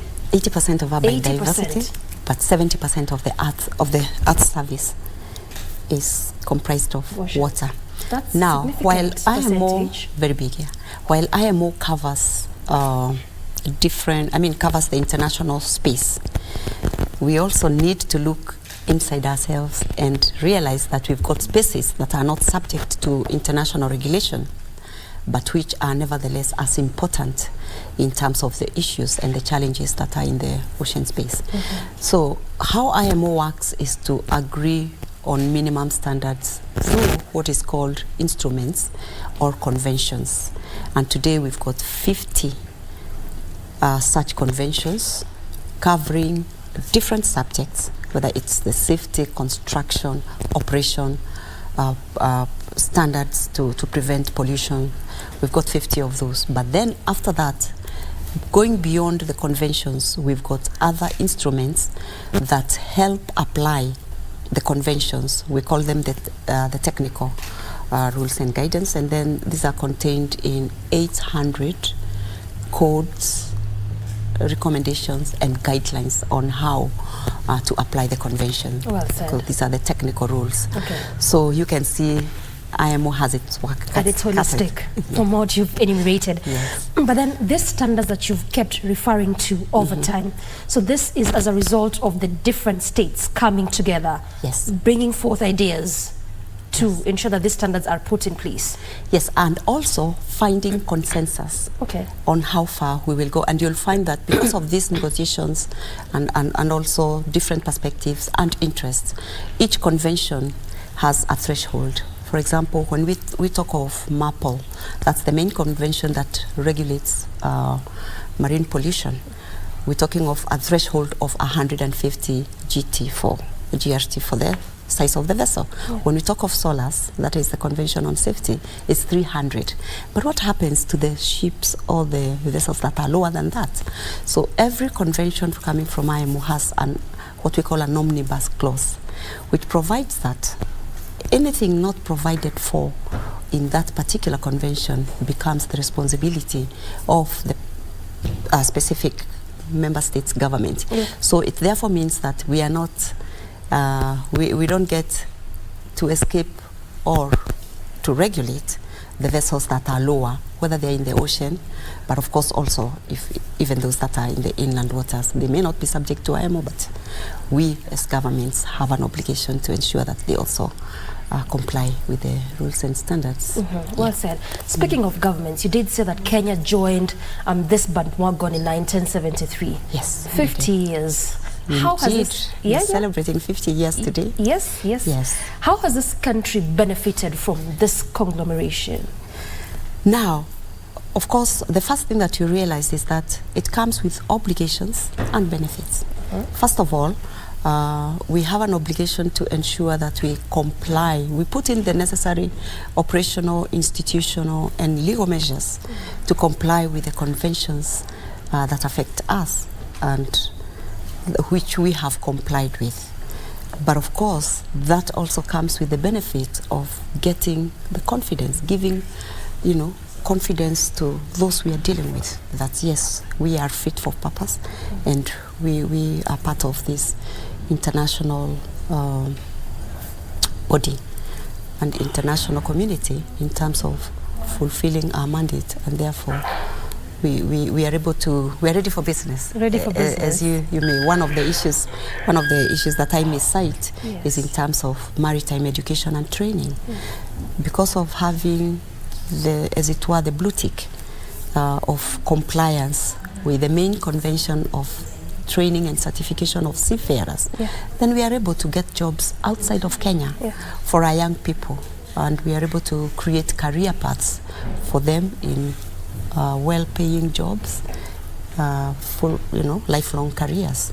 So those are the kind of things then you see we are able to benefit from, and so many others. So many others. Yeah. Like the recent one, getting that endorsement from after that meeting in Lusaka, Zambia. Kenya did get the endorsement to actually float the candidate in the person of you.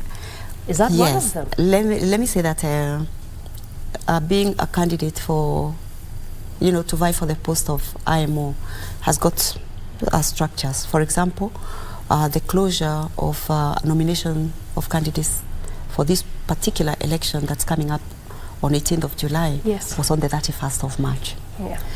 Of this year? Yes, of this year. That's when the nominations closed, to give time for campaigns and elections now. But the nominations were actually, different states did it at different time, because right now there are 7 candidates. And we were able to, as a country, put in nomination for my name sometime in July last year. I'm very grateful that with the transition, then that was reaffirmed and endorsed. And for the continent, we got the endorsement of the African Union in the last ended summit at the highest level, although we started the process last year.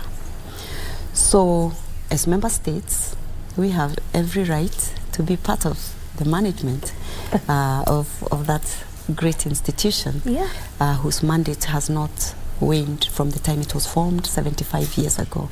And just to put the matter in context, elections are in 2 tiers. The election of the SG for the IMO is in 2 prongs. The first one, the vote. Just hold it there. We'll come to the elections momentarily and understand what this is, how the structure looks like, and what it's all about. Because then also I want you to tell us how this one looked like for you, given the fact that I should say you've been blessed, because you got the endorsements of the 2 presidents, the former president, the current president, the Uhuru Kenyatta. Yes. And also, just when this regime came into office, President Dr. William Ruto equally endorsed you. And we did see the kind of accolades he showered you, and just preferring you and saying that indeed you're the best fit candidate. That was on May 6th, if my memory serves me correct. So then tell us, Ambassador Nancy, when you look at this support base, just before how this solidifies your base, tell me about the kind of support you're receiving, both in the country and even across board in the continent.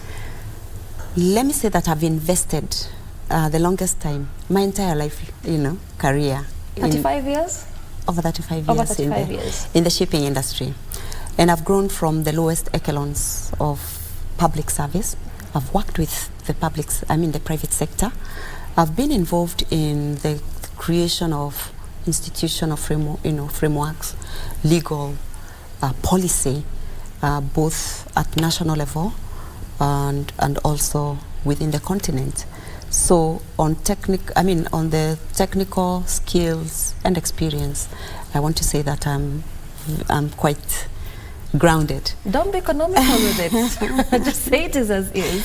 I've also been involved in operations of running a maritime administration, Kenya Maritime Authority. As a former principal secretary?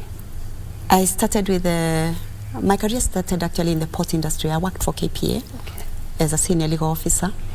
Then I moved out and set up legal practice. Within that legal practice, then I had the opportunity to consult widely for International Maritime Organization within Africa, helping governments within the continent to set up independent maritime administrations like Kenya Maritime Authority.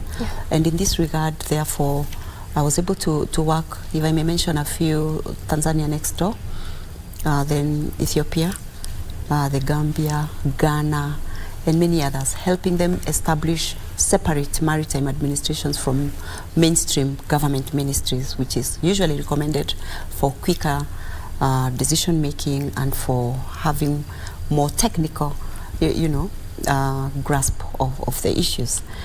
Now, I did that for 11 years. And within that space of 11 years, I also worked as the maritime transport expert for the African Union, doing standard documentations and advising on implementation of maritime decisions. That was then before I came back home to Kenya and had the privilege to set up the Kenya Maritime Authority as the first CEO. I was responsible for leading the review, extensive review. I would say it's an overhaul of the legal framework for which Kenya discharges its international obligations in the sector in the name of the Merchant Shipping Act, which we overhauled and came up with a brand new one. And then we were able then, when we had set up the legal framework to be able to come out of the blacklists on so many issues. The major one being maritime education and training. After that, then, within 9 years, I knew then we needed to move this further, because being in Mombasa and concentrated within the ecosystem of the port and, you know, the operations within the coastal waters, and of course looking after the inland waters, I knew we needed as a country to tap into what the maritime sector stood for, and which we had not always understood. If you look at our documents then, you look at our economic, or rather the KNBS reports, you would see maybe a reference in a small 2 sentences on what we've done at the port, the new berths, what other developments, but you would never see the bigger picture. And I knew that we needed to take a longer view and an overarching view of what the maritime sector meant for us. And therefore in 2015, we mounted a major conference, because we said we need to have a national conversation. You know what they say about kujiita mkutano, and see where are we going and what do we need to do. And it's from that conference, 2015 February, we brought different experts from different countries to show us what they were doing. And finally, I could say that we were able to appreciate the maritime sector. And from that, we saw now the establishment of the State Department for Shipping, which again, I was given the privilege to come and establish within the Ministry of Transport. I'm glad to say that right now, as we speak, the maritime sector has been integrated into our national development plan, being part of the, the 8th pillar of the Vision 2030, and one of the 8 sectors that is expected to contribute 10% to Kenya's GDP annually. So from that, I would say that I've been on the factory floor in the maritime sector. Yes. I've come to the mid of operations. I've had opportunity to work with the region, within the regional context, because as you realize, maritime, there are no boundaries, and we have to work together in collaboration if we are to achieve our common goal. And we start with the country, with the regions, and then before we step up on the global terrain. And I've also led Kenya's delegation to the IMO for upward of 20 years. Well and therefore, I've been part of activities at that level. Well said. I mean, Ambassador Nancy, you want to take a quick breather, but just from what you are enumerating, quite a lot does speak a lot for your CV. Why perhaps you're the best candidate for this position, and we wish you all the best. But we're coming back to continue this discussion. There's a lot we need to unpack, including some of the things that perhaps you plan to deal with if at all you are elected for this position, and just what will this mean being a woman if at all you're elected, and an African, because since its establishment we've never had that. Thank you. We come back and talk about that and so much more after this break. I'll recoil with that, so don't go anywhere. Stay with us.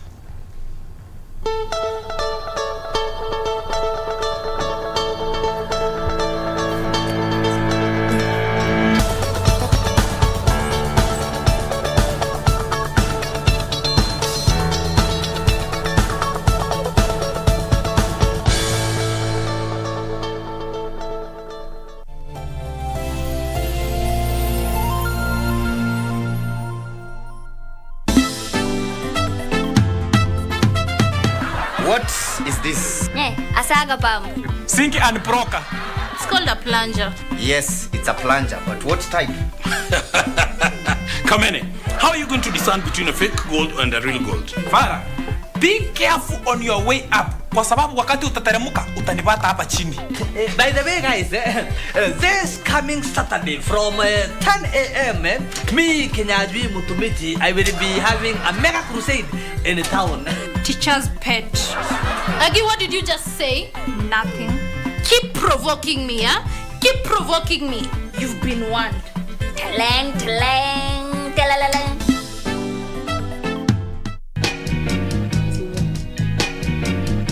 Unataka kusema ujui sisi ni akina nani? Ni kama sikukumbuki. Tiffany, sio wewe. What are you talking about? Mama Paul hajakwambia. Please, if you find her, tell her Joel is normal. I pray that God gives you and the rest of the family the strength to pull through this. But I just want you to know we are in this together. Amen. Amen. Is it something that will get me in trouble? It's the second time I'm getting this question today. I hope you're not trying to show them that you can be a better daughter-in-law. Really, Gasheri? Thank you, but your services are no longer needed here. Unajua mimi hata naweza endelea na job yangu ya content creation. Is that even a career? Huyu ni kichwa ngumu huyu.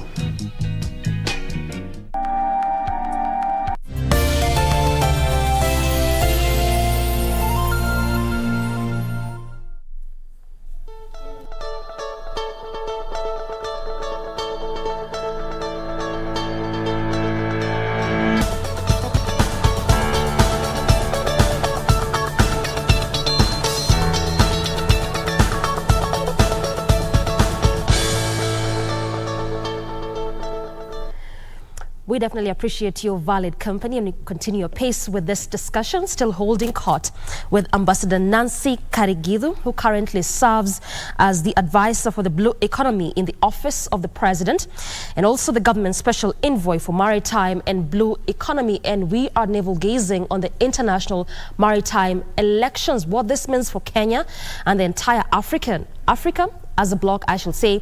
This election is coming up on the 18th of July. Just to clarify that the term of Kitak Lim, who is the current Secretary General for IMO, does end in December. It is the elections which will be held on July, but his term does end in December. Now, before you took that break, Ambassador Nancy, we're looking at your CV. It was quite heavy. Not even quite, it's really heavy. And the purpose also of you talking to us about that is just for also us to understand why this was important for Kenya to have nominated you and for Africa to even believe in your nomination to represent, you know, this particular office. So that was, you know, quite good in that regard. But also, talk to me about this support base that you are receiving. And to what end is it solidifying your base for this candidacy? Well, of course, the first thing you have to realize is that it's not enough to nominate, but also the weight or the value in the candidate. So it's a question of having somebody who has walked the journey. Yes. Who has walked the journey. Therefore, I'm glad that both my government and the African Union found me to be that person. Now, just to clarify that the vote for this election lies in the hands of 40 members out of the 175 that we said are the members of IMO. The IMO body politic is the assembly, and the IMO assembly meets every 2 years. But within that 2 years, in between assemblies... Just allow me to butt in. Why 40 out of 175? That is the law. I mean, that's what is provided for. Maybe one day, they started off as 20, but now they've grown to 40, but there is increasing conversation that we need to expand that, the council. The decision has already been made, but of course it has a system how it comes into effect. So we are waiting upon that to expand the council, but 40 it is for now. And that 40 membership group is elected by the assembly. And the current council was elected in December 2021. So the council is given the responsibility of, as it were, managing the organization for the assembly in between the 2 years, and therefore the election of the Secretary General falls in the hands of those 40 member countries. But the decision is endorsed or has to be endorsed by the assembly. So we will have the election in July, then the assembly will meet in December and do the endorsement of the nominee, the elect. How are you campaigning? Is it lobbying? Is it what Absolutely. Is it? It's campaigning amongst the 40. Among the 40, aligning ourselves as a candidature to their the aspirations of the organization. Most important, looking for friends among those 40 who we will work with. But of course, we stand, the SG is elected by the 40, but of course, endorsed by the Assembly, works with the entire membership. I hear you. Yes. Well said. Now, you seek to replace Kitaklin from the Republic of South Korea as the next Secretary General. Yes. This is a position that we haven't seen any African since its establishment. We talked about since 1958. Yes. And you being a Kenyan getting nominated to this position, and a woman more so because, again, you also haven't seen that in that regard. In the event you're actually elected, talk to me about what this will mean for this country and the entire African, taking cognizant of the fact that we have not had any African sit in that position. Okay. First of all, let me say that it's an honor for me as a woman, as African, as someone from the global south. Getting the position will be quite an honor for us. Yes. But I'm also cognizant of the fact that this position is gender neutral, and what counts is the competence and the skills of the individual. So on that, I would say that it's not about being a woman. It's about the skills and competence and the experience that I'll be bringing on the table. Okay. But that said, of course, it means a lot. When we talk of SDG 5, empowerment of women, this is sit right there. Not just women, but competent women. Yes. To see it is to believe it. So I believe that this will be a very big boost to all those young girls, from wherever they may be, that are aspiring for careers in the maritime industry. An industry that has long been traditionally associated with men, and where women in terms of statistics and numbers are still very low. When you talk of less than 2% in seafaring, and around 30% in entire industry. So this should be able to send a loud signal that yes, the maritime sector is also cognizant of how diversity and inclusivity, positively affects the industry. Yes. So on that note, it will be speaking volumes. The other thing, of course, is to say that Africa, or the global south, also has a lot to contribute to the maritime sector. And coming from Kenya, one of the things that we've said is that the candidature comes at a time when the IMO is on the cusp of a great transition. That one of greening the shipping and maritime sector. Decarbonization is a big issue. Yes. And a lot of divergent voices. And therefore, having a candidature from the south Kenya is providing a bridge between the north and the south.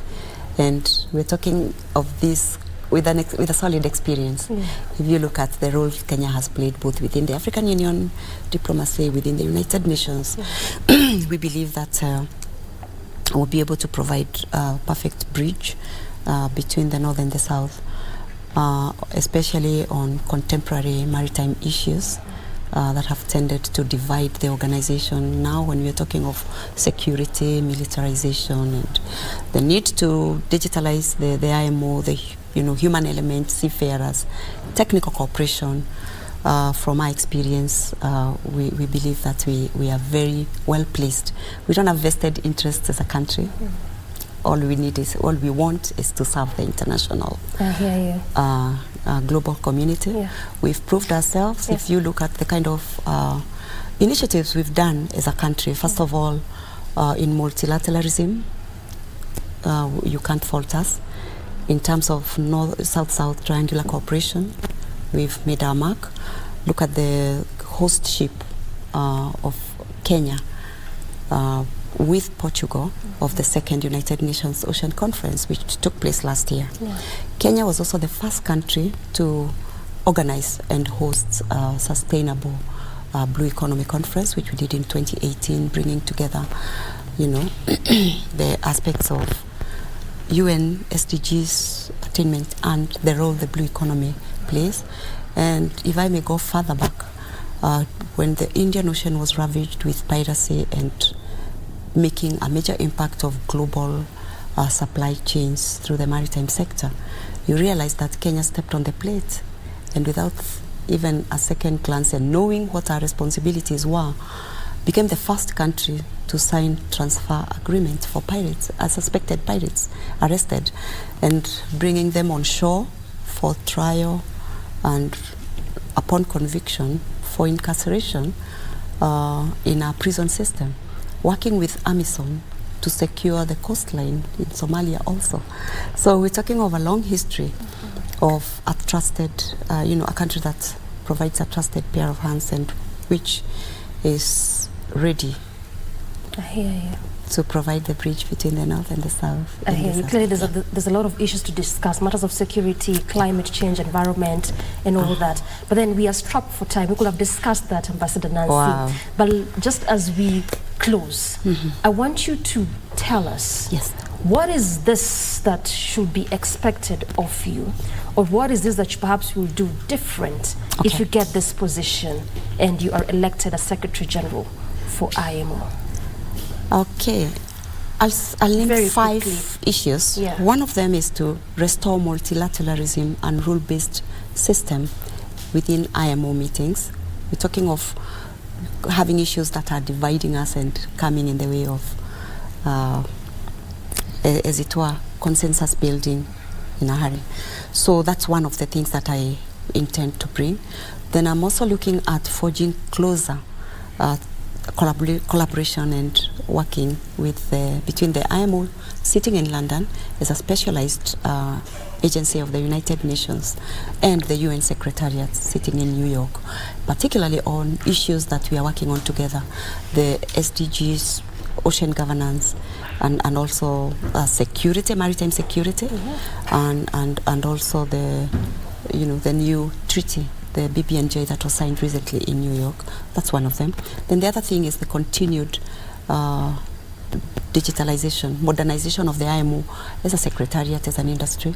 Also to taking into account the digitalization and also Internet of Things, modernizing the organization to work better, to achieve more with less, to be able to make more mark on safety, sustainability of the maritime industry. Yes. That's a space. Yes. Then also diversity and inclusion, bringing in more women, youth, people from underrepresented areas, making the IMO the place where everybody, leading the way, especially in terms of SDG 5. Okay. Technical cooperation also, making sure that all of us are united together by being able, from wherever we are, the developing countries, to implement the standards that I talked about, all at the same level, because we are a chain is as strong as its weakest link, and we can't afford not to have all of us on the same page. But most important is to champion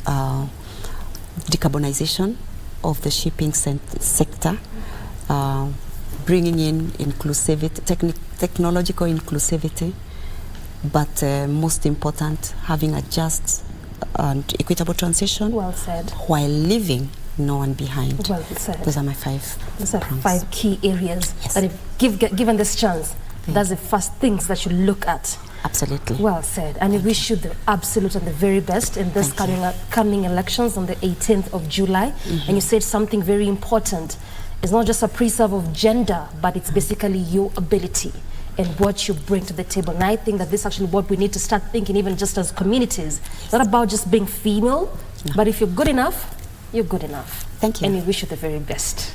I appreciate the opportunity to speak on this. Thank you. Yes.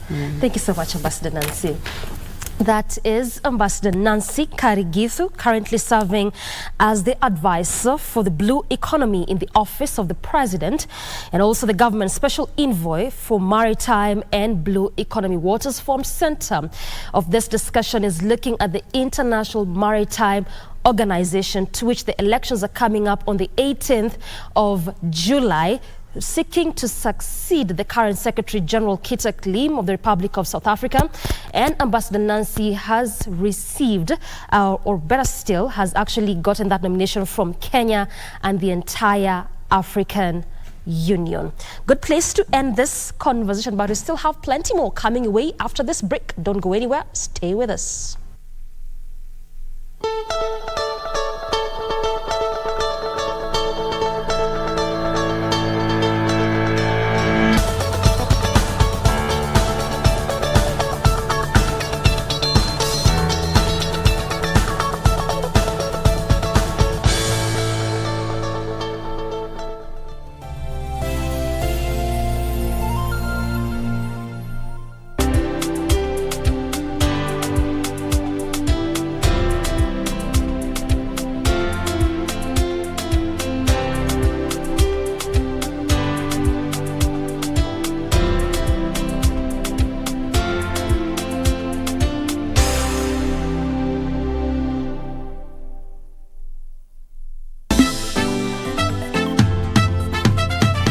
What is this? Asaga bam. Sink and broker. It's called a plunger. Yes, it's a plunger, but what type? Kamene, how are you going to discern between a fake gold and a real gold? Farah, be careful on your way up. Kwa sababu wakati utateremuka utanipata hapa chini. By the way, guys, this coming Saturday from 10 a.m. Me, Kenyajwi Mutumiti, I will be having a mega crusade in the town. Teacher's pet. Agi, what did you just say? Nothing. Keep provoking me, huh? Keep provoking me. You've been warned. Talang, talang, talalalang.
Ina mali kwingine naweza tafuta kazi. Na nikisema nitakutafutia kazi mali nyingine. Niliona tu kifo hivi na macho. Nisema acha ni appreciate marafiki zangu. Amen. Hata siku nimekuja kukaa. Sawa, kwa heri. Taonana. Madam, out neja. Amamgeuka kama kinyonga. Inaenda nadanganya. How much do you want? 28,000 only. Hey, mom. Wewe Jabali, kwani unakubali mama yako akufundishe uongo? Are you sure she's sick? The other day she was hallucinating. Nilikuwa nikitaka nije nikae kwako hata kama ni wiki moja. Mkiniangalia tu vile niko. I honestly think she's going mad. Just stop calling.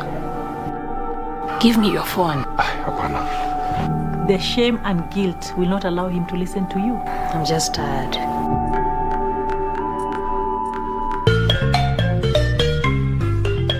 Kwenye mkulima tutaangazia ufugaji wa ng'ombe wa maziwa, kisha tujadili lishe kwa mifugo. Tunaweza tukasema ya kwamba hata katika vyakula vyetu ambavyo tunavitumia nyumbani, uwezi ukatumia ugali peke yake. At least ni vizuri utachanganya na vitu zingine ndio hiyo ugali ikaweze kuteremka. So hata katika mimea ama mifugo zetu ni vizuri uweze kuzichanganyia nayo iweze kupata hiyo ladha ya vyakula. Ungana nasi Jumamosi saa 10:30 hapa KBC Channel 1.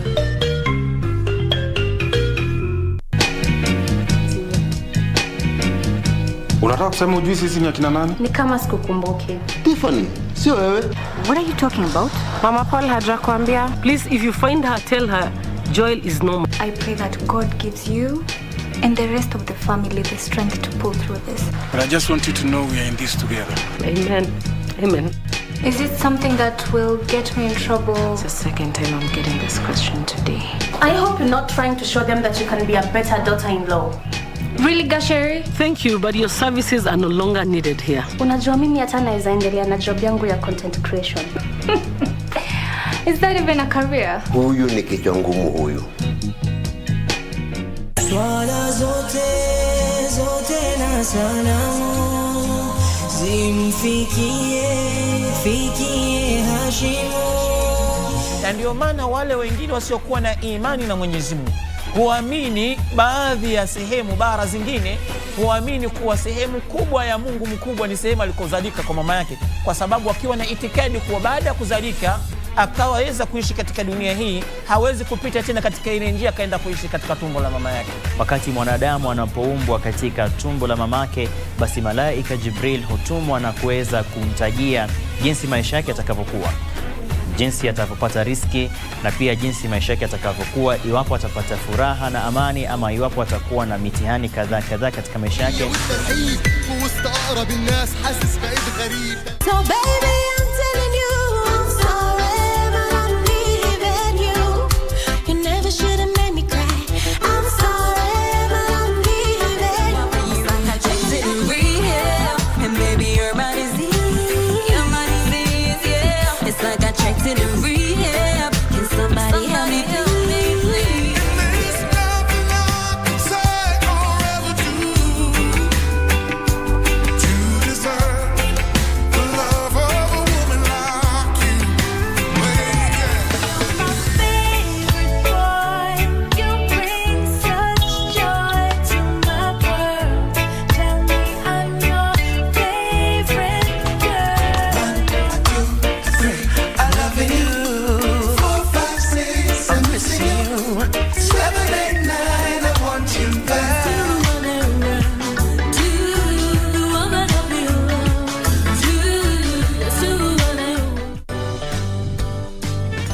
My name is and I am 9 years old. And my future plans are to grow up and continue be hardworking and become a footballer when I grow up.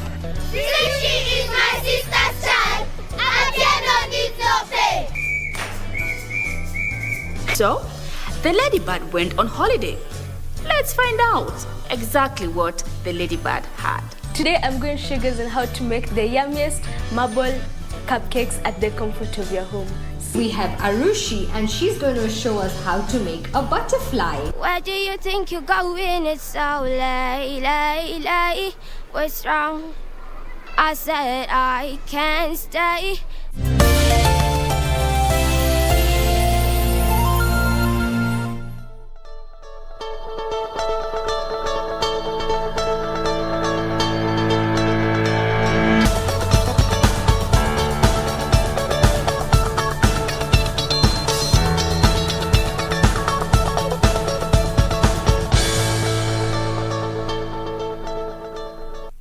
And welcome back. It's now time for us to take a look at what we have in the world of politics. As always, that is what we consume best on Good Morning Kenya. And in studio today, I want us to talk about the MCAs. What do they really want and what are some of the demands? They had their Congress and they had a list and draft of resolutions that they had on 3rd of this month at the KICC. The MCAs are demanding for their slot and their recognition in the country. And that is why in studio I have got Francis Wamboa Kaviu, who is a member of County Assembly Kinani Ward, who is also the chair of Association of Members of County Assembly. Francis, karibu. Thank you. Good to see you again. Pleasure. As well as Stanley Karanji, who is Naivasha East member of County Assembly and the Secretary General of the Association of Members of County Assembly. Gentlemen, this is a new association altogether. How did it start? Let me start with you, Francis, as the chair. I think the Congress and the movement for the MCA started as a result of omission that has been happening to the Kenya MCS. And also after also doing an analysis on how devolution has been able to impact on the common mwananchi, we saw that little has been done. So the Congress came about as a result of that analysis. So what we are saying is that devolution has to make sense. Devolution has to help our people. And the only way that can happen is ensuring that the institution that is mandated in ensuring that devolution works, that is the assembly, is empowered and also given the necessary tools to make sure devolution is working. Because if you stifle the MCS, you are also killing the devolution that was supposed to bring change and revolution in terms of development in the country. Yeah. You are recognized in the Constitution, 2010 Constitution, 13 years down the line. You're still saying that MCAs are not recognized? Not at all. It's only in the Constitution, but in the actual sense, MCAs are just seen as just people who are supposed to be there, and also their role has not been given the necessary power and the space to exist and also to execute their mandate. Yeah. Mheshimiwa Stanley, it's the first time you're coming to KBC. Karibu. Asante sana. What is your take? One, let me say that there was and there has been a problem. Can you imagine 13 years down the line, and yet devolution cannot be felt? Therefore, us, we are trying to come up with a new strategy whereby an MCA will be recognized. If you look at the Constitution of 2010, you look at it critically and analyze and diagnose it well, you will see that the functions and roles of an MCA, after going through an election, and remember, each and every election, we have 6 elective posts. We have that of the president, deputy, we have that of the governor, we have that of the senator, we have that of the women rep, we have that of the member of assembly, and yet we have that of the member of county assembly. If you look at all those elective posts, if you look at the president, he has a kitty to make sure that he takes care of the promises he or she did. Yes. Then if you look at the governor, the same. If you look at currently the senator, he has what is called now the Senate Oversight Fund. Right. And now if you look at the member of parliament, he has more than 6. He has the CDF, which has a bursary in it. He or she is the person who is in charge of KERA, he is the charge of KURA, rural electrification, all those things. Now, come to this person who always is in contact with the Mwananchi. He has nothing. That's why we have been asking, is this a seat of an MCA cast? What is wrong with it? And that's why we are saying that we need to diagnose, critically analyze what is there in the Constitution, critically look what is there in the Act, the 2012 Act, and then look at the functions of an MCA, both in the Act and in the PFM Act. If you look at all what, and we are going to analyze the functions and roles of an MCA, and then you juxtapose that one with now what an MCA looks like. Yes. That is our main issue. And that's why we are saying that earlier there was this issue of CAF, that the County Assembly Forum, that was for it was meant for the speakers. Now we are saying that down the line, there are things that are not going on well. And that's why we are saying devolution has to be felt. It is there in chapter 2, it is there, and then it is there, the MCAs are there in chapter 11, article 185 to 200. Therefore, what we are saying is that the Constitution, we must implement the Constitution to the letter. Both and why now, SG? Why now, 13 years later? You see, what we are saying is this, that if you check at 2013, an MCA was recognized. 2017, it was a court that intervened.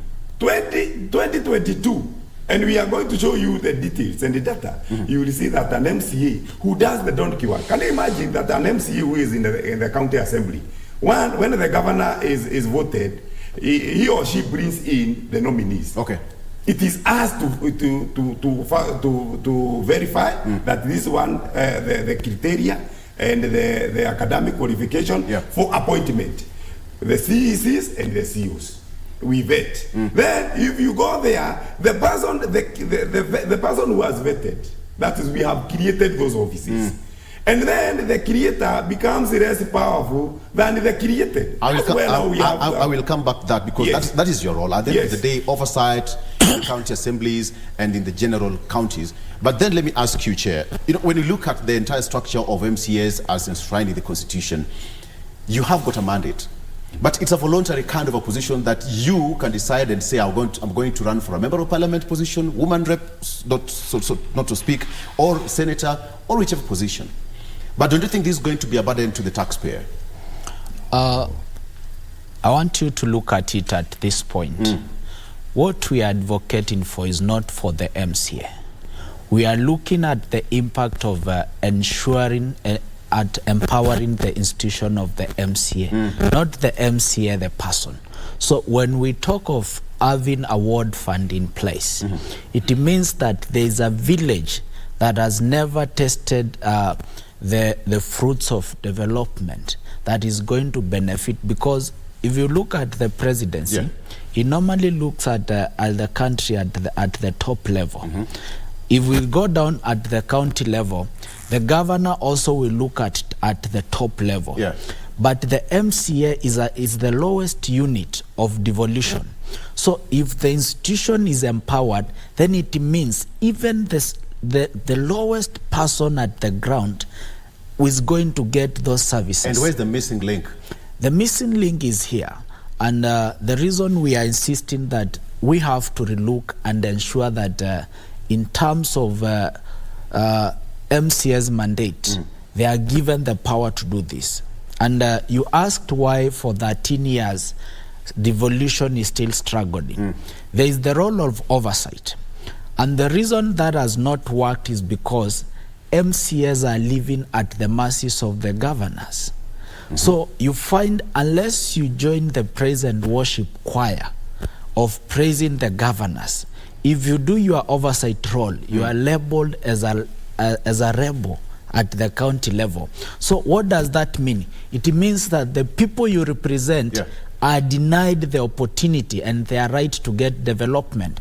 So since we perform similar roles to the MCA, to the MPs, and they have a kitty that is used to drive development agenda at the constituency level, we are saying the same needs to be replicated at the ward level. That again, SG, that would look for duplication of roles. What if, just what if, you delete that position of development in your respective wards, and then reverse that role to the members of parliament?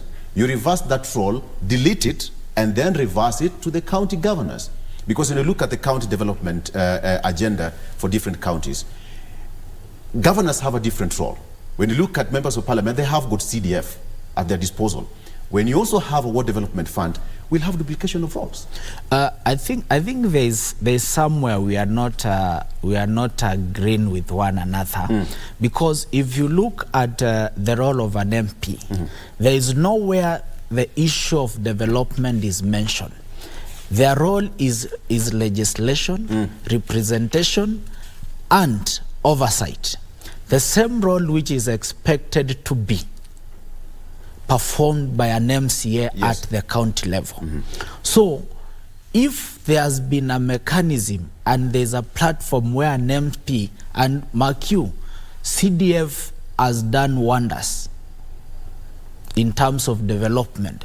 So what we are saying is, what if we devolve these issues of development further? And what we are looking at is ensuring that there is equity.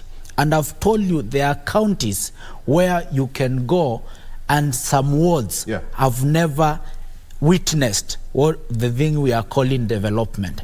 So what we are saying is not that the government needs to add any additional funding. The equitable share that goes to the county government, that is what we are saying as MCS. There be a law, a legislation that will ensure that 40% of the development budget is allocated equally to each wards and will be supervised, and the MCA will have the mandate of ensuring those funds are implemented. The same way we have a fund manager at the constituency level. That is what we are pushing. So there is no extra funding that we are asking the national government to give. So where will this money come from? For instance, every year Machakos has an allocation of around 12 billion. Yes. So we are saying out of where around 70% goes to recurrent. So this 30%, which is about 4 billion, that remains, that is what we are asking. For the 40 wards in Machakos, let's have 40% of that 4 billion allocated equally to the respective wards, so that we ensure that in the process of doing the oversight role, there is no single particular ward that is left behind, maybe because their representative is firm on issues of oversight. And that's why devolution So if I get it right, it means that the allocation given to the counties, that's exactly a bit of that share that MCAs are now advocating for. Exactly. Have you raised these issues with your respective governors? SG, come in, please. Let me first of all say, and I'm seeing my people saying that we use a little bit of Kiswahili so that they understand that. I don't know whether it is English, if you can. English, if you can. But we will try to do some little bit of mixing. One is that people are not getting the message as, you are not decoding the message as we intend. Because one, we are saying that the money is there.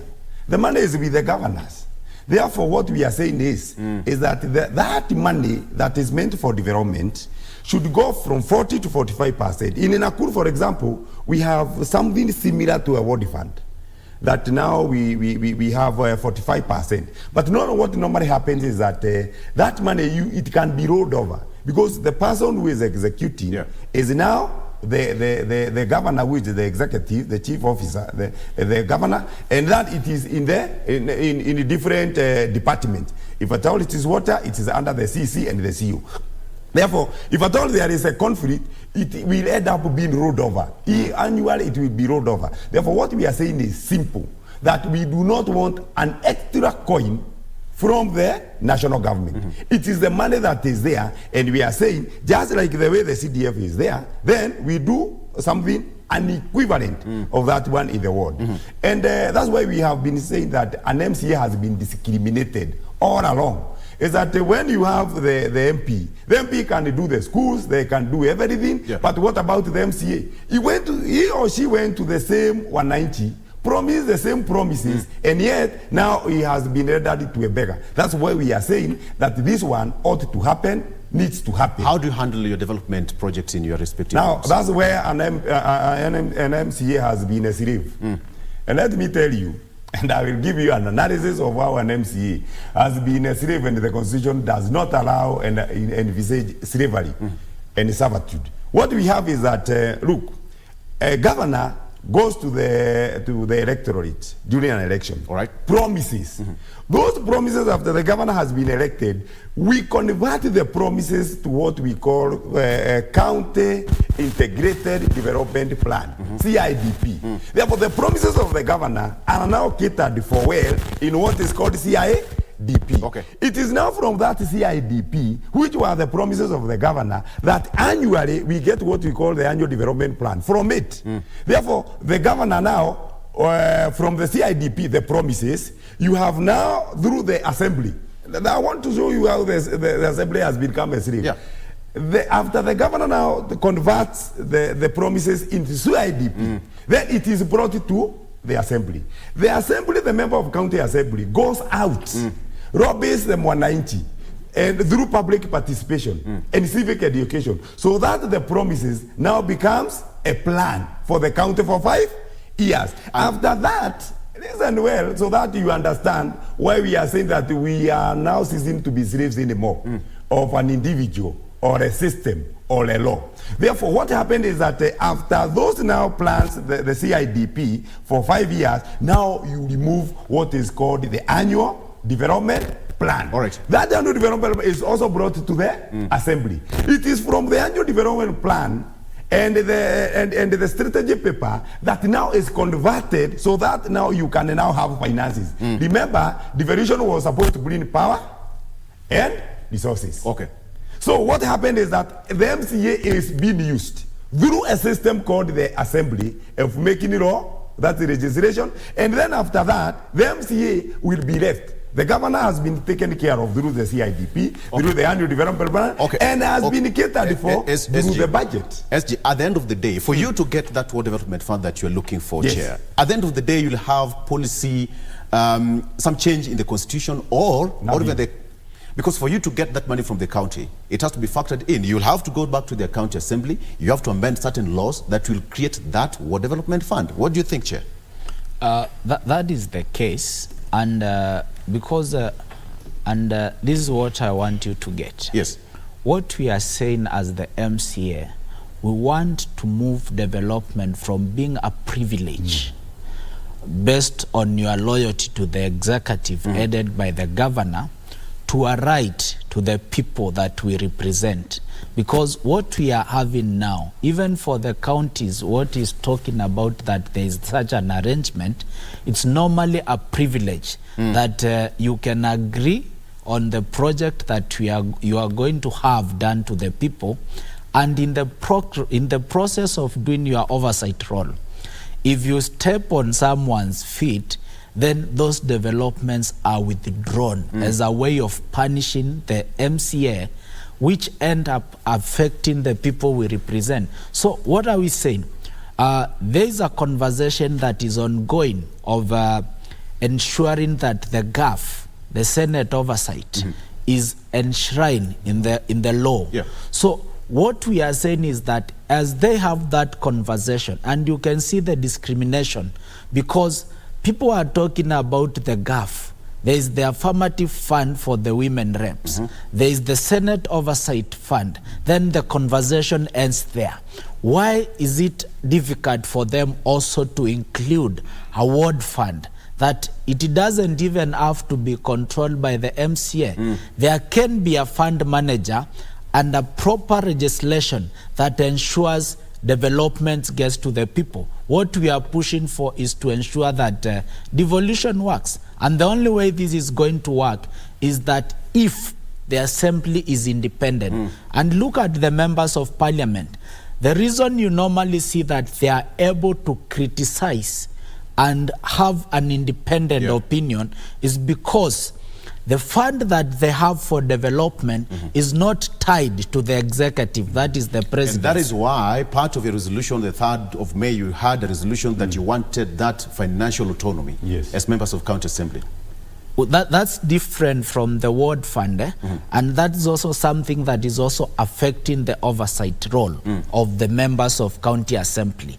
The financial autonomy we're asking for, today for us to be paid our salaries, today for the county assembly to function, we have to make a requisition through the office of the governor, who in turn makes the request to the COB at the national level, at the treasury.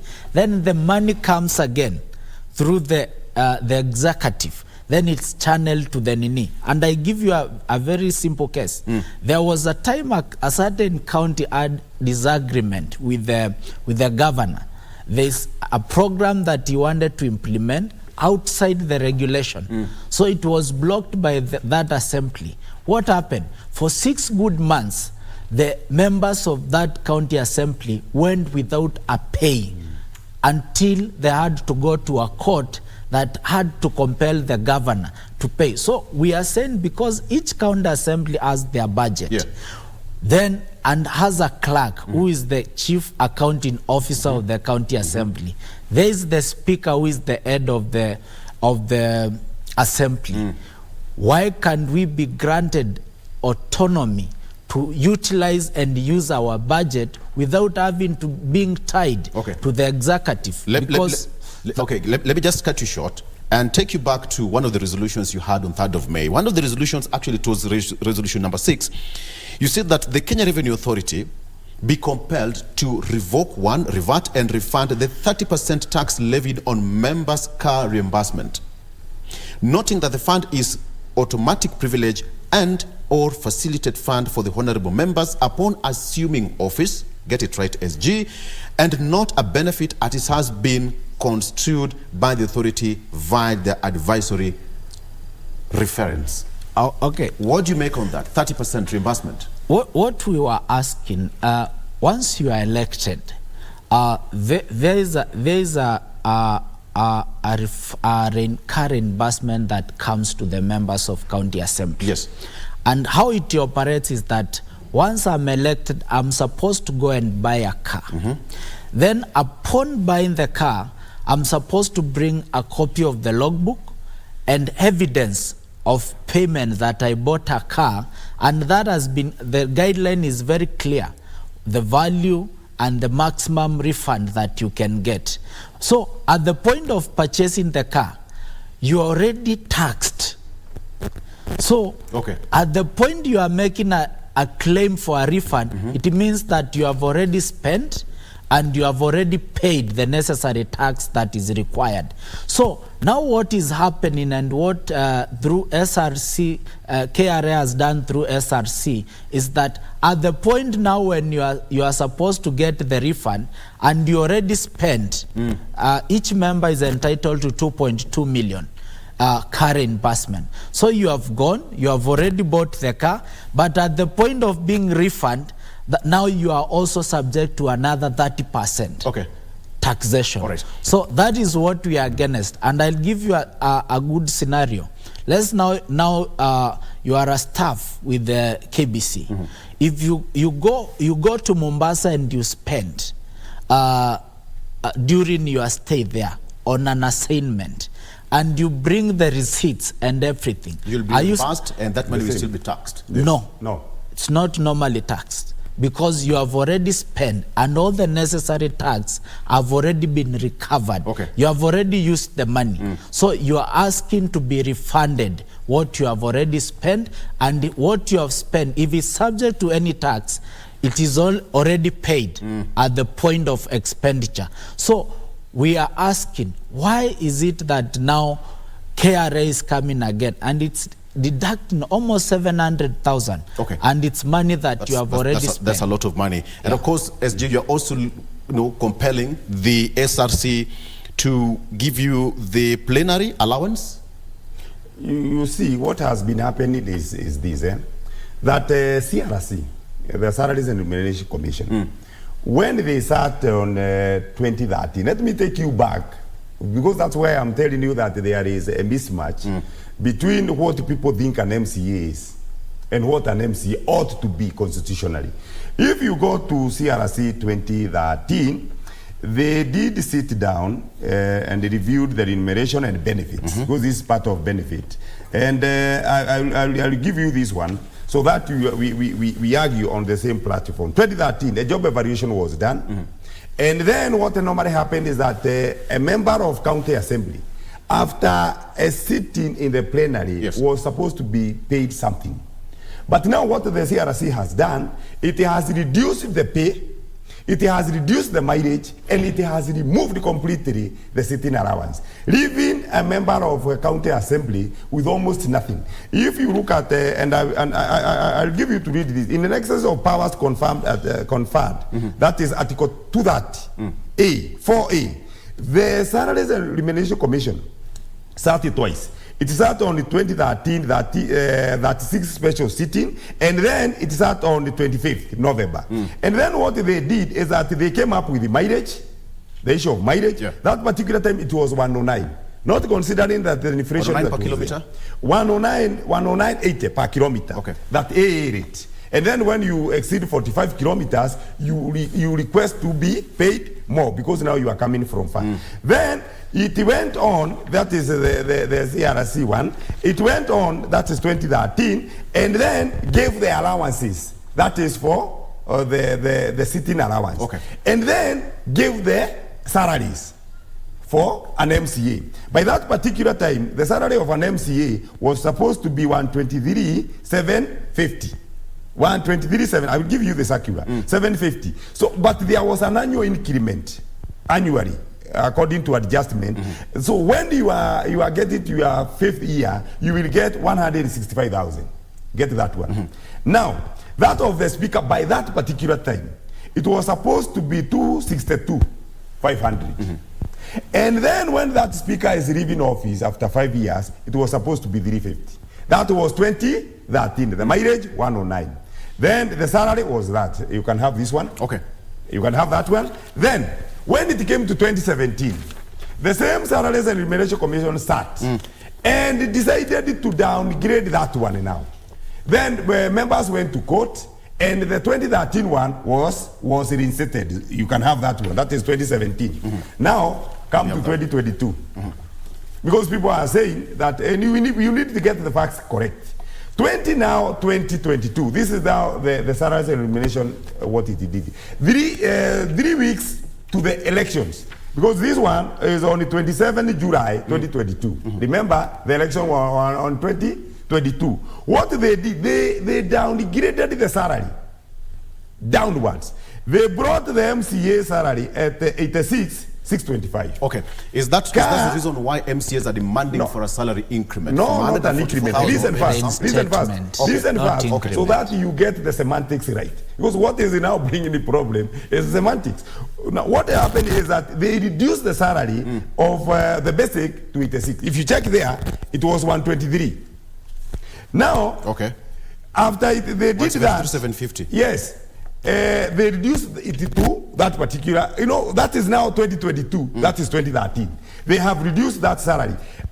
At the same breath, they increased that of both the deputy speaker and the speaker to 350. Who are you petitioning, Chair? The national government, the treasury, or the governors? Recently now, that's where I'm coming. That's where I'm coming. Okay. So this is also the mileage. Have this one so that you can compare. Right. I'll have these copies. You have the copies. I'll have these copies. Okay. I will also give you, this is my pay slip.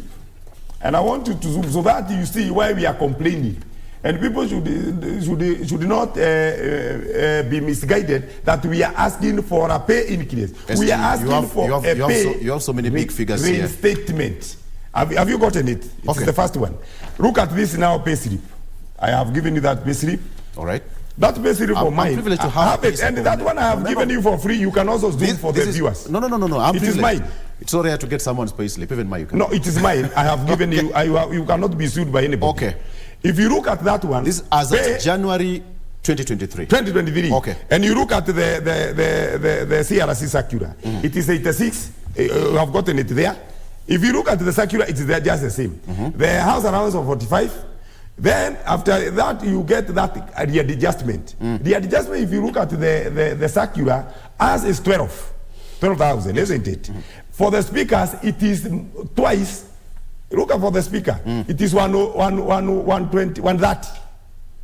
The adjustment is more than the salary of the ward. But the MCA. Okay, because of time, SG, let me ask you a question, Chair. Ask that question. Aren't you people asking too much at a time when the country is reeling? The government cannot even pay its workers. That is now misinformation. We are not asking for a pay rise. We are asking for a statement of 2013. If you look at inflation, 2013, that was the entry point of an MCA. Okay. How are you bringing it down for the MCA, and yet for the others you are raising? Okay. Is it that let me bring the chair. Yes, for the voice here. Chair, you're demanding too much at a time that even the country, the government says that they are not. I will also give you this one. I will have it. Thank you. For another person, are you it is asking too much? Why don't you wait until the government settles down before you make such kind of demands, Chair? I don't think we are asking for much. One, it's what is happening at SRC is an illegality. According to the labor laws, there is no room for an employer, even at the worst, when financial or economic crisis. You are not allowed to downgrade a pay of an employee without one, consulting them and also getting their consent. But what has SRC been doing? They normally wait at the point when everybody is busy with the election. That is the time they normally come and issue circulars. Like, for instance, the one that downgraded the MCS pay from the 123 to 86 was done on 27th July when everybody was busy. So what we are saying is that let them reinstate because that is unfair, it's illegal, and it's also discriminatory in nature, because when you talk of hard economic time, Where is the government getting money to double the pay for the cabinet administrative secretaries? MPs the other day also raised the same issue. They were hard. So we are saying, even we are yet to start demanding for a pay rise. We just want a reinstatement of what I remember being sometimes paid. last week in one of the local dailies, the SRC, should I say the government officials, said that the only discussion they can have, the reason why they are not able to readjust such kind of salary bands for the MCA is because of the academic entry level. What you need to understand, we have ministers, I almost use a bad word, but who don't have even better high school grades, but they are being paid almost $1 million. And who said MCAs are not educated? Personally, I'm an accountant by training. He was a high school teacher. So what is that academic qualification they are alluding to? If it's issues of academic qualification, we have them. And I don't know where she's referencing from, because recently is the National Assembly. They ruled out the issues of academic qualification. In the next election, we are going to have governors who will be voted, who are not graduates. Instead of looking for salary increment or even the restatement of the 2013 bargaining agreement, why don't you go for members of parliament position? No. That will be an escape route. Right. And what we are pushing for today, I told you, it's not about us. We want to reinforce and to make sure that the foundation is correct. Because even if today I decide to vie for the seat of an MP, the position of MCA is in the Constitution. It will always be there. And the way I want us to look at is if the MCA is empowered, it means that the quality of oversight at the county assembly is also going to improve. So what does that mean? The mwananchi, the money that the government is giving to the counties for development, it means that if the oversight is correct, then the ordinary citizen is going to get what they deserve. I'll treat that as your closing remarks. SG, in 30 seconds kindly. You see, what we are saying is simple. Job evaluation was done in 2013. It was done based on institution. It was institutional. That of the National Assembly is institutional. That of the Senate is institutional, and that of President is institutional. Therefore, what we needed to do is that we do not need to discriminate. If you look at that pay slip, and I had given you, the basic salary now, if you look and do all the deduction, an MCA is going home with 34, if at all you are a chair. You are going with 18 if you are not. Therefore, what we are arguing is how this member of county assembly, who is in close contact with the mwananchi, and I told you that when civic education is being done, is not given money. When public participation is being done, is not given money. When this member is doing his work, is not given money. The car that that person was given through a loan, the reimbursement, the government still holds 650. That's why we are saying. Have you had any discussion with SRC? SG, have you had any discussion with the SRC?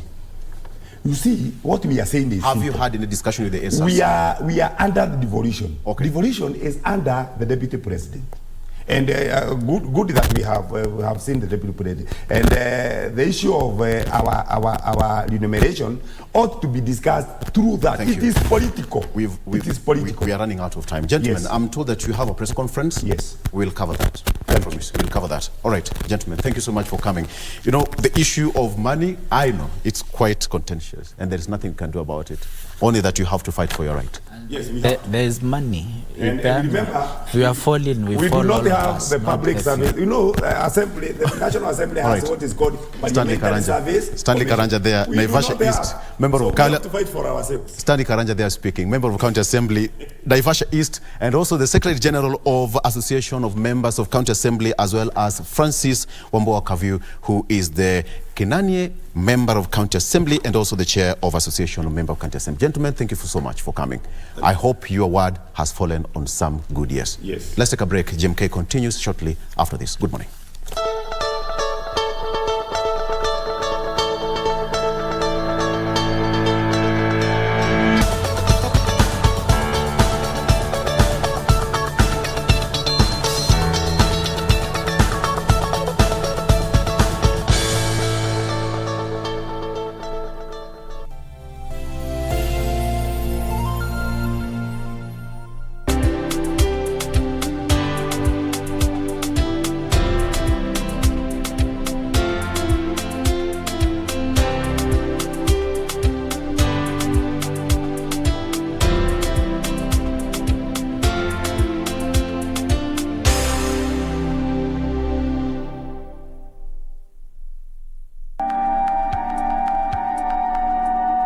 Hakuna mahali kwingine naweza tafuta kazi. Na nikisema nitakutafutia kazi mahali ingine, niliona tu kifo hivi na macho.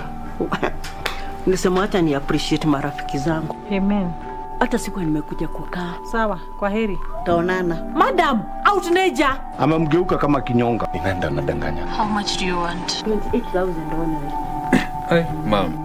Wewe Jabali, kwani unakubali mama yako akufundishe uongo? Are you sure she's sick? The other day she was hallucinating. Nilikuwa nikitaka nije nikae kwako hata kama ni wiki moja. Mkiniangalia tu vile niko. I honestly think she's going mad. Just stop calling. Give me your phone. Hapana. The shame and guilt will not allow him to listen to you. I'm just tired. Swala zote na salamu zimfikie Hashimu.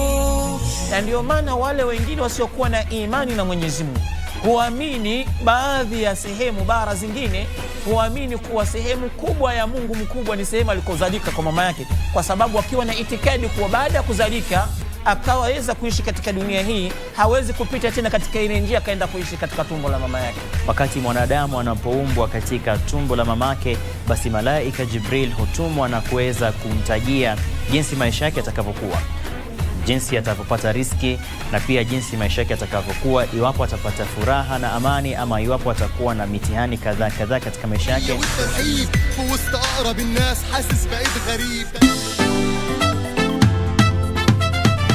What is this? Asaga pam. Sink and broker. It's called a plunger. Yes, it's a plunger, but what type? Kamene, how are you going to discern between a fake gold and a real gold? Farah, be careful on your way up, kwa sababu wakati utateremuka utanipata hapa chini. By the way guys, this coming Saturday from 10 a.m. Me Kenyajwi Mutumiti, I will be having a mega crusade in town. Teacher's pet. Agi, what did you just say? Nothing. Keep provoking me, huh?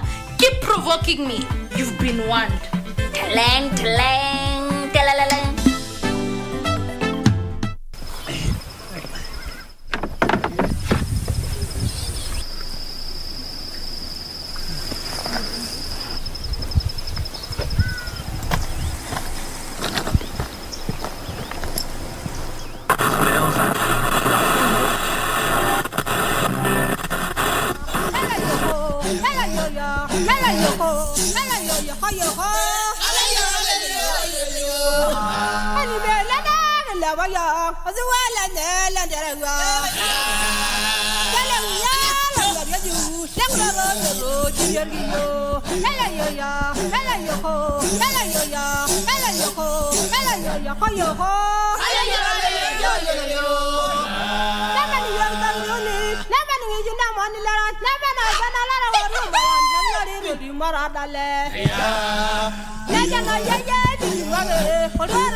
Thank you so much for sticking with us. We continue with this show this fine Wednesday morning. Now, this is The Viewpoint right here on Good Morning Kenya. My name is Ram Aguko.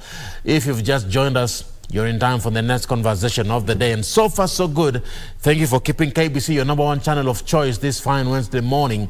And one important conversation that we're about to have coming up next is donkey welfare in Kenya. Now, one particular group of animal that we have been using over the many years is the donkey. Well, even as we talk about donkeys, it has been the animal that we call the slave animal. Many of us have seen it being used. You've seen it being beaten up. And some of us have raised complaints. In a few years ago, that is the year 2021, There are some that came up and opposed the selling and the selling of donkey meat, and this is what led to the ban of this particular meat. Now, the ban had been imposed concerning the slaughter of donkeys for their meat in the year 2020. And in May 2021, the ban was lifted after a particular slaughterhouse and a section of herders came and challenged the ban in court, saying that they were losing revenue. Now, even as we talk about matters concerning donkey welfare in the country, what is your take in regards to this particular matter? Remember, for many years, this donkey has been of great service to human beings. You've seen it time immemorial, the beast of burden and mount. Well, ladies and gentlemen, to help us in this particular conversation as we start, I am with Dr. Raphael Kinoti. He is the regional director for Brook East Africa. Karibu sana. Thank you so much, Ram. Thank you, Dr. for coming. And even as we start this particular show, I want to pose a question to you, my dear viewer watching from home, about donkey meat. Have you ever tasted donkey meat? Is it legal in the country or not? Is it good for human consumption? In other words, umewahi kula nyama ya punda? Talk to me. Okay, and Daktari. Yes, sir. Let's pick it up from, first of all, recognizing Brook East Africa. Yes. All right. Yes. Tell me, what is it all about before we get into the nitty-gritties? Thank you so much. Brook East Africa, we are an NGO.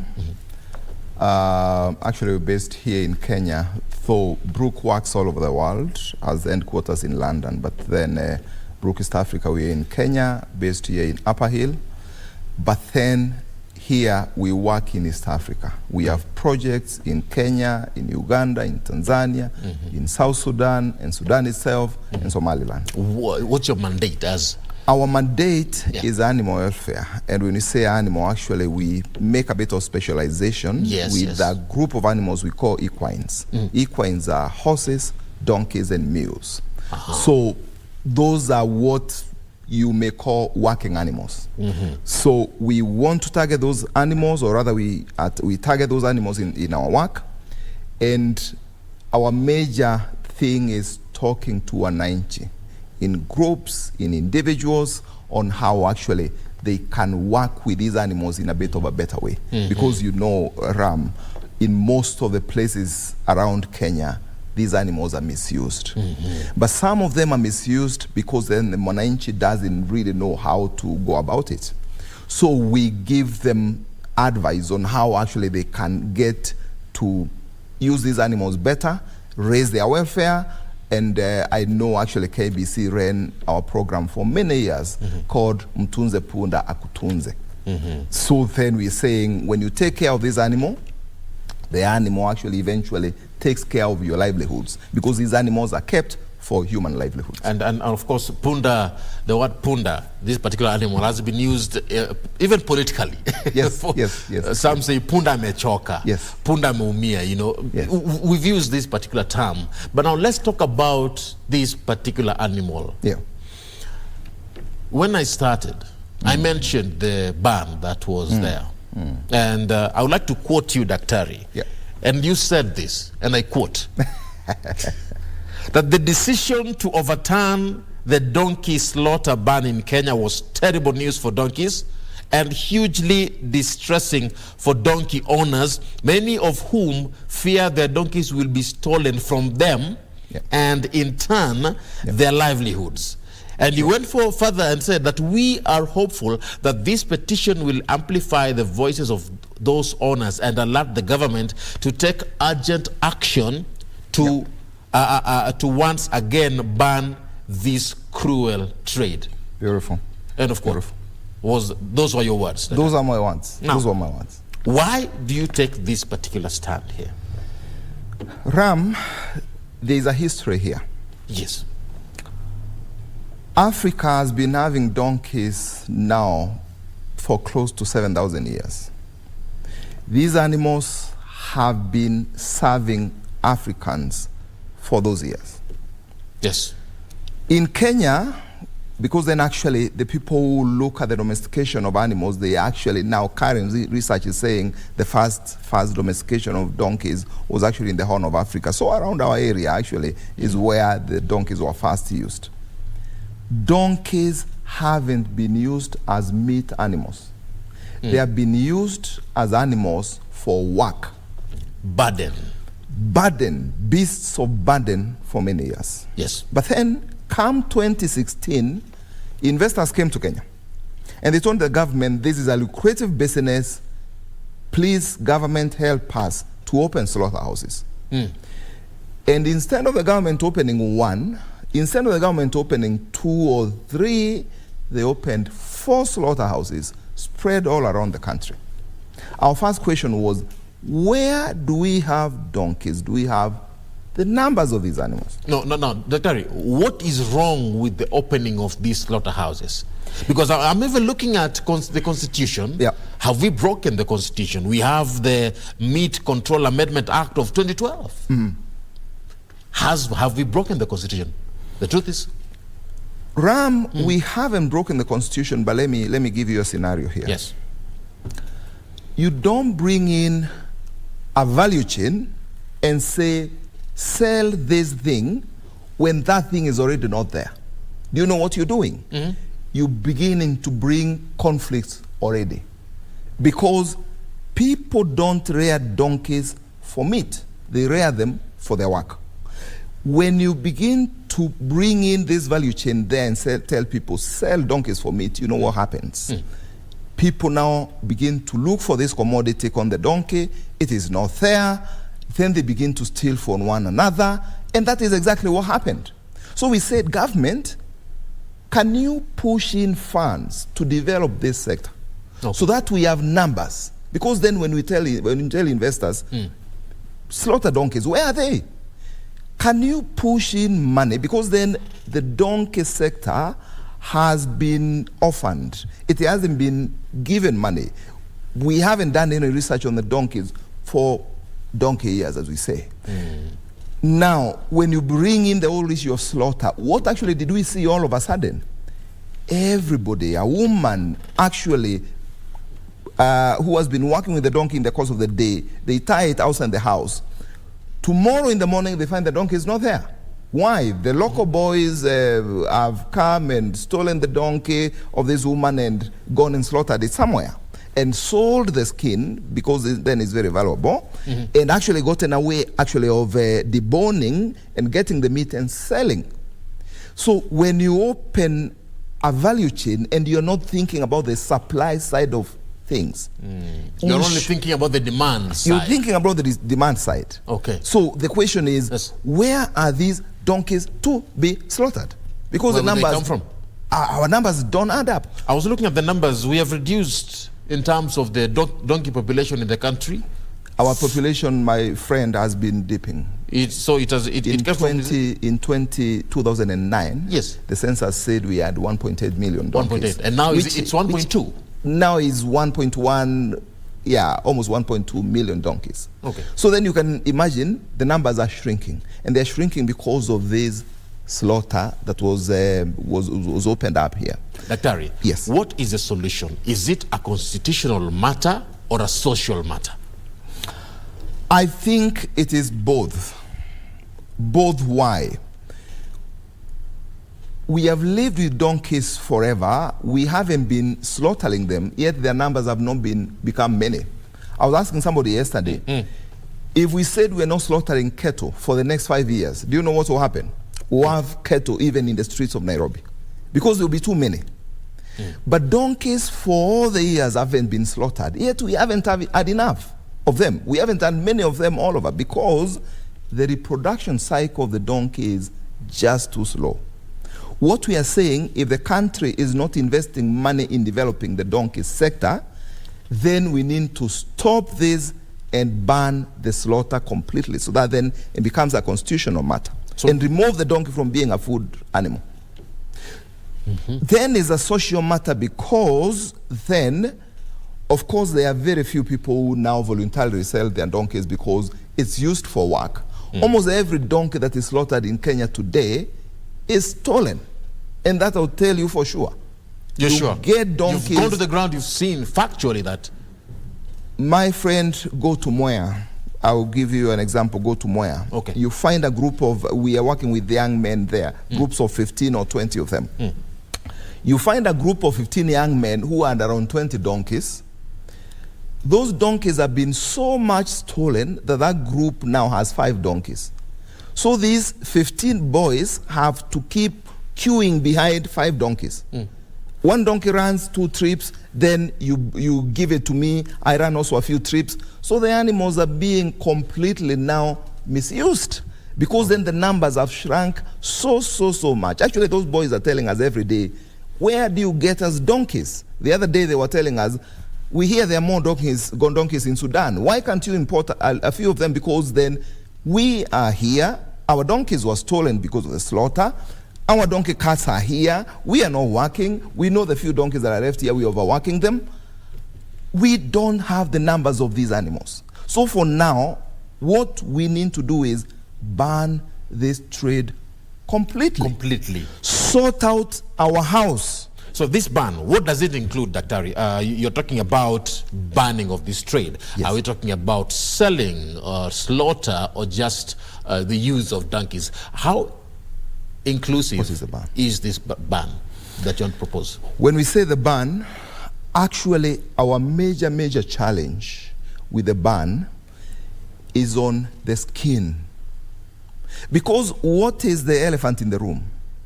The elephant in the room and why those 4 slaughterhouses were opened is that the donkey skin is very valuable in China. All right. So then, actually, all the 4 were establishments by Chinese.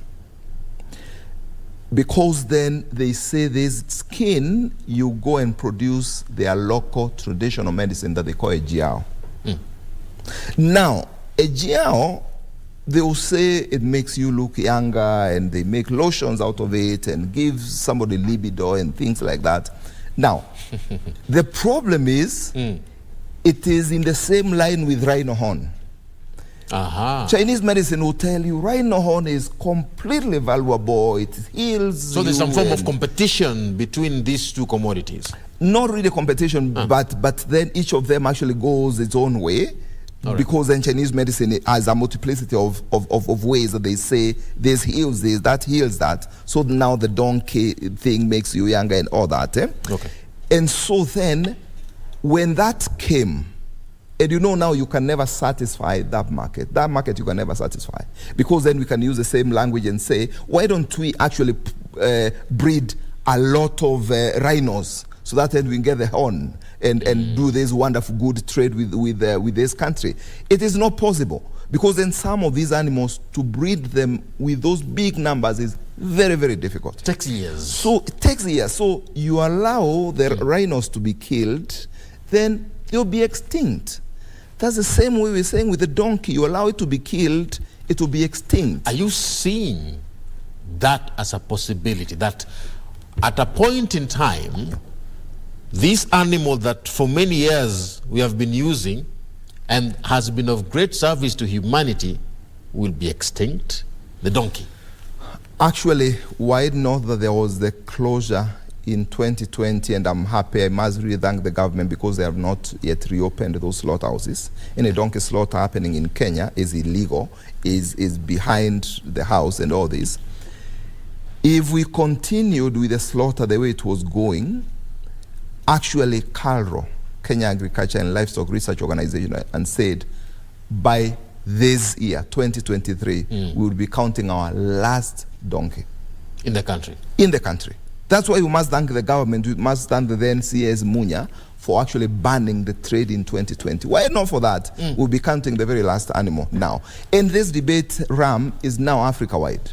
Because in Africa, last year on 1st and 2nd of December, African countries, 35 of them met in Tanzania in Dar es Salaam and said this trade needs to be banned. Because then all over Africa, everybody is crying. Donkeys mainly help the poor of the poor, and people in arid and semi-arid lands, where really drought and, all these emergencies keep happening. Then, Dr. You see, this thing didn't come yesterday. Yeah. It has been there for many years. We have 2 points that you've mentioned. Yeah. One, you said that at some point, some idea came from foreign investors, and you mentioned it, that they proposed, if we can have the donkey trade in the country, it will be a good thing. It will be a positive move. Herders are the ones that proposed, that went to court, to the Kenyan court, and proposed that this ban should be lifted in 2021. And they said, among many other reasons, is that they were losing revenue. If you look at revenue collection, what is it that Kenyans should focus on? Is it revenue collection, the welfare of donkeys? Why should a Kenyan watching us today be interested in this particular conversation that you're having with me today? My friend, let me tell you, let me go back to that case that you mentioned. There is no single herder that went to court. I have the court ruling. You can take me to court and I will gather people on the streets of Nairobi and say, these are keepers of donkeys and these are whatever. What happened? Who went to court? It is the slaughterhouses, the proprietors of the slaughterhouses, and then they pay somebody on the streets and say, you are a herder. You go back to those people, I have met them personally after that, and they are saying, no herder went to court. No herder went to court. What herders did actually immediately after that, they gathered over 30,000 signatures and came and brought them to the Director of Veterinary Services and the CS Agriculture and said, we are the herders. These guys who went to court were mercenaries of the proprietor of the slaughterhouses. That's the reality of it. So no herder actually, because then there's no herder who keeps donkeys for slaughter. No single herder. Show me one herder who has 10 or 15 or 50 donkeys that he's saying, these ones, I'm rearing them for slaughter. Show us one. We have gone to the slaughterhouses and asked them 1,000,000 times, show us one herder who has 50 donkeys for slaughter. They can't show you one. Yet when they were establishing those slaughterhouses, they said, we will facilitate Kenyans to produce donkeys. I don't know, we will bring a breed of donkeys from China that produces every, 6 months. All this propaganda. Yet China had 11 million donkeys just some 6 years ago. Today, China has barely 1 million donkeys. Their numbers have been dipping. China itself has tried to breed this animal in vain. How do you then come to Kenya and say, oh, we're going to do a miracle, abracadabra, and then we have millions of donkeys that will keep slaughtering? What about revenue, Dr. What about revenue? Now, revenue from where, my brother? The problem is that, yes, we need the revenue, but then there are no donkeys to produce that revenue. We have to invest in that sector for a good number of years, for many years. But then look at this. Carlo produced a report in 2019 and said, actually, for the donkeys, over 300,000 donkeys that were slaughtered, Kenya had gotten 1.8 billion shillings. That sounds like it's good revenue. But they went on the flip side and said, if these donkeys were working, they were delivering rice in Mwea, water, they were getting feed for livestock, what would they be earning? 28 billion. So you go for quick 1.8 billion and lose 28 billion. It just doesn't add up. And why is the government losing? Because nobody knows the value of a skin. Dr. Kinoti. Yes, sir. Is donkey meat good for human consumption?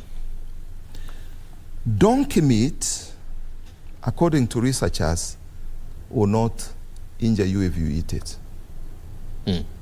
It won't injure you if you eat it. But then the problem is this.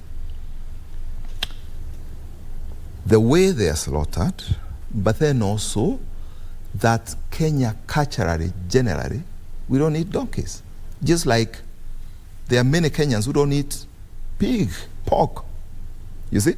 It's not in our culture to eat this animal. The problem is that people take donkeys slaughter the meat, disguise it as beef. Then now they sell it. Food fraud in general. So that's why, because then there's no single donkey slaughterhouse in Kenya.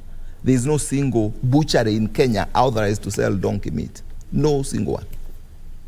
So then, those who purport to be selling it, where are they getting it from, and who has authorized? But it is certified for human consumption.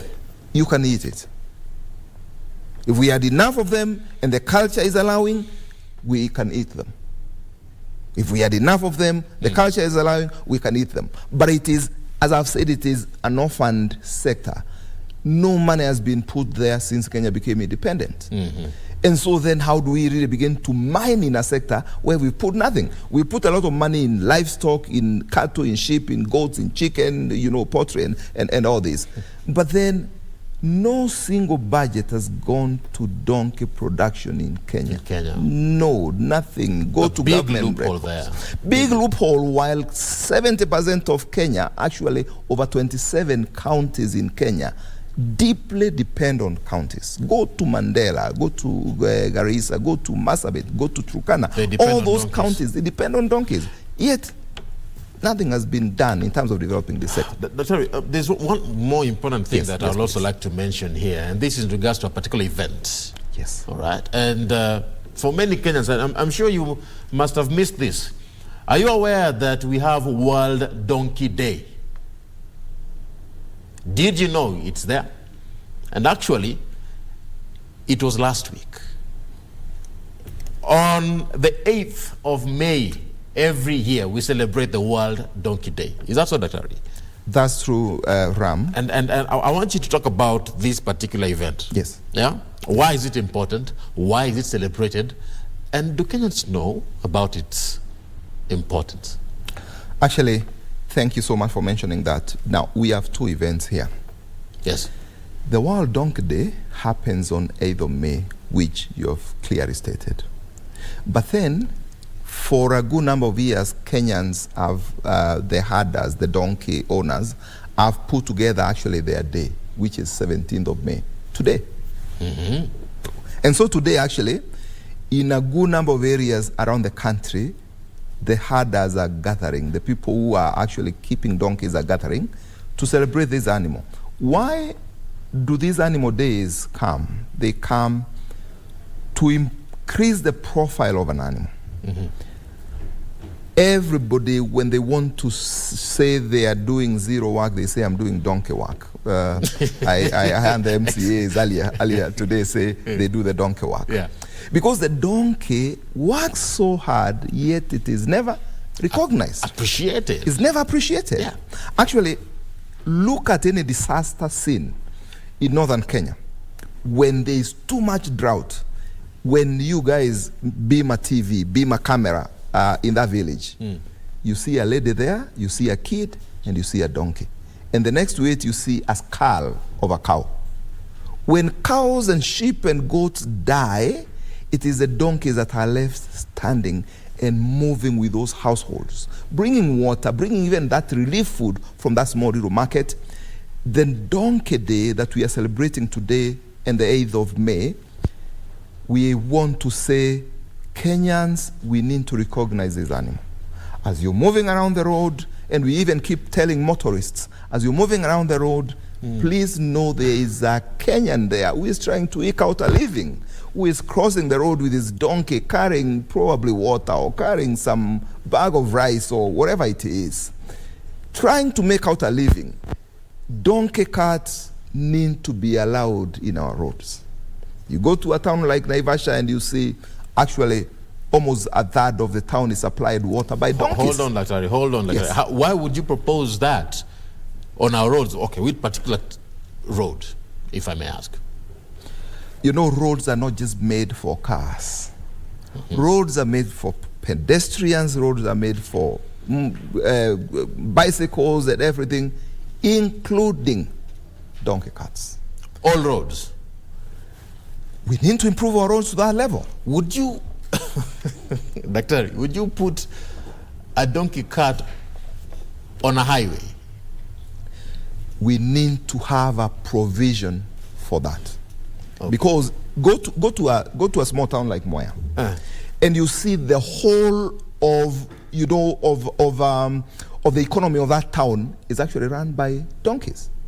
Okay. It's the donkeys who go to the rice paddies and get the rice to the millers, and then now the millers do the milling. If the donkeys are not there, now when they bring the rice from the paddies to the town, where are they supposed to pass? If that town doesn't give an allowance of how actually a donkey cart is able to move there. But as Kenyans, we need to recognize this animal. We need to give it some form of importance and value. And that's why today we are celebrating it. That's why last week we celebrated World Donkey Day. Very, very true. Very true. Very true. Let me add some spice there. Yes, please add. Jesus Christ entered Jerusalem on the donkey. Oh yes, this is actually lots of the keepers of the donkeys will tell you the donkey has a cross even on the back. Go look at the donkey from top nicely and well, and you see, that cross on the shoulders, and they say, this is that sort of an animal. It is the only animal that is recorded anyway in a history to have talked. It spoke to a prophet, So donkeys are amazing. The only animal to have talked. The only animal to have talked. But then also, when you look at everybody, for example, described in the Bible, their wealth, donkeys are mentioned. And I'll tell you this. They did an excavation the other day. The tomb of the first and second of Egyptian pharaohs. They were buried with 10 donkeys each. Why? Because then it was believed that in the world where they are going, they must need donkeys. That's how critical donkeys are. They're a sign of wealth, a symbol of wealth. Yes, they are a symbol of wealth, but so critical. When you look at those pyramids of Egypt, they were built by donkeys actually. In that civilization, the animal that was really used, they domesticated the cow, the ox, ahead of the donkey. But when the donkey was domesticated later, it became a perfect animal because it's handy. It doesn't chew the cud. A cow will need to chew the cud overnight, but a donkey will not need to do that. So it's wonderful. It's an amazing animal that we need to celebrate. Daktari, final point I want to give you. Your recommendations to the government in regards to matters concerning the welfare of donkeys in the country. I'll say bush slaughter. We need to work on it by all means. And I must thank the county commissioner for Kiambu, who is actually working overtime in Deya to ensure that is curtailed. We must really say the police, please, a donkey that is slaughtered in the bush is a donkey that was stolen from a lady somewhere, and it's creating a challenge. Number two, I'll plead with the DVS, the Director of Veterinary Services, kindly remove donkey skins from the list of the skins that are exported from Kenya. We don't have enough donkeys in this country. That inclusion of donkey skins as an item to be exported from Kenya is fueling a lot of bush slaughter and is fueling a lot of stealing of donkeys. You remove that, it will be a big service to the women of this country in particular. All right. That is Dr. Raphael Kinoti, Regional Director for Brook East Africa. Thank you, Daktari. Thank you, sir. It was a pleasure. It was a pleasure. It was a pleasure. Thanks. And it is on that note that we bring this conversation to a close. My name is Ram Maguko. Thank you for choosing to be with us all the way from morning till now. It's now time for me to wrap up my bags, pack up my things and go, because News Check is coming up next. This is Good Morning Kenya.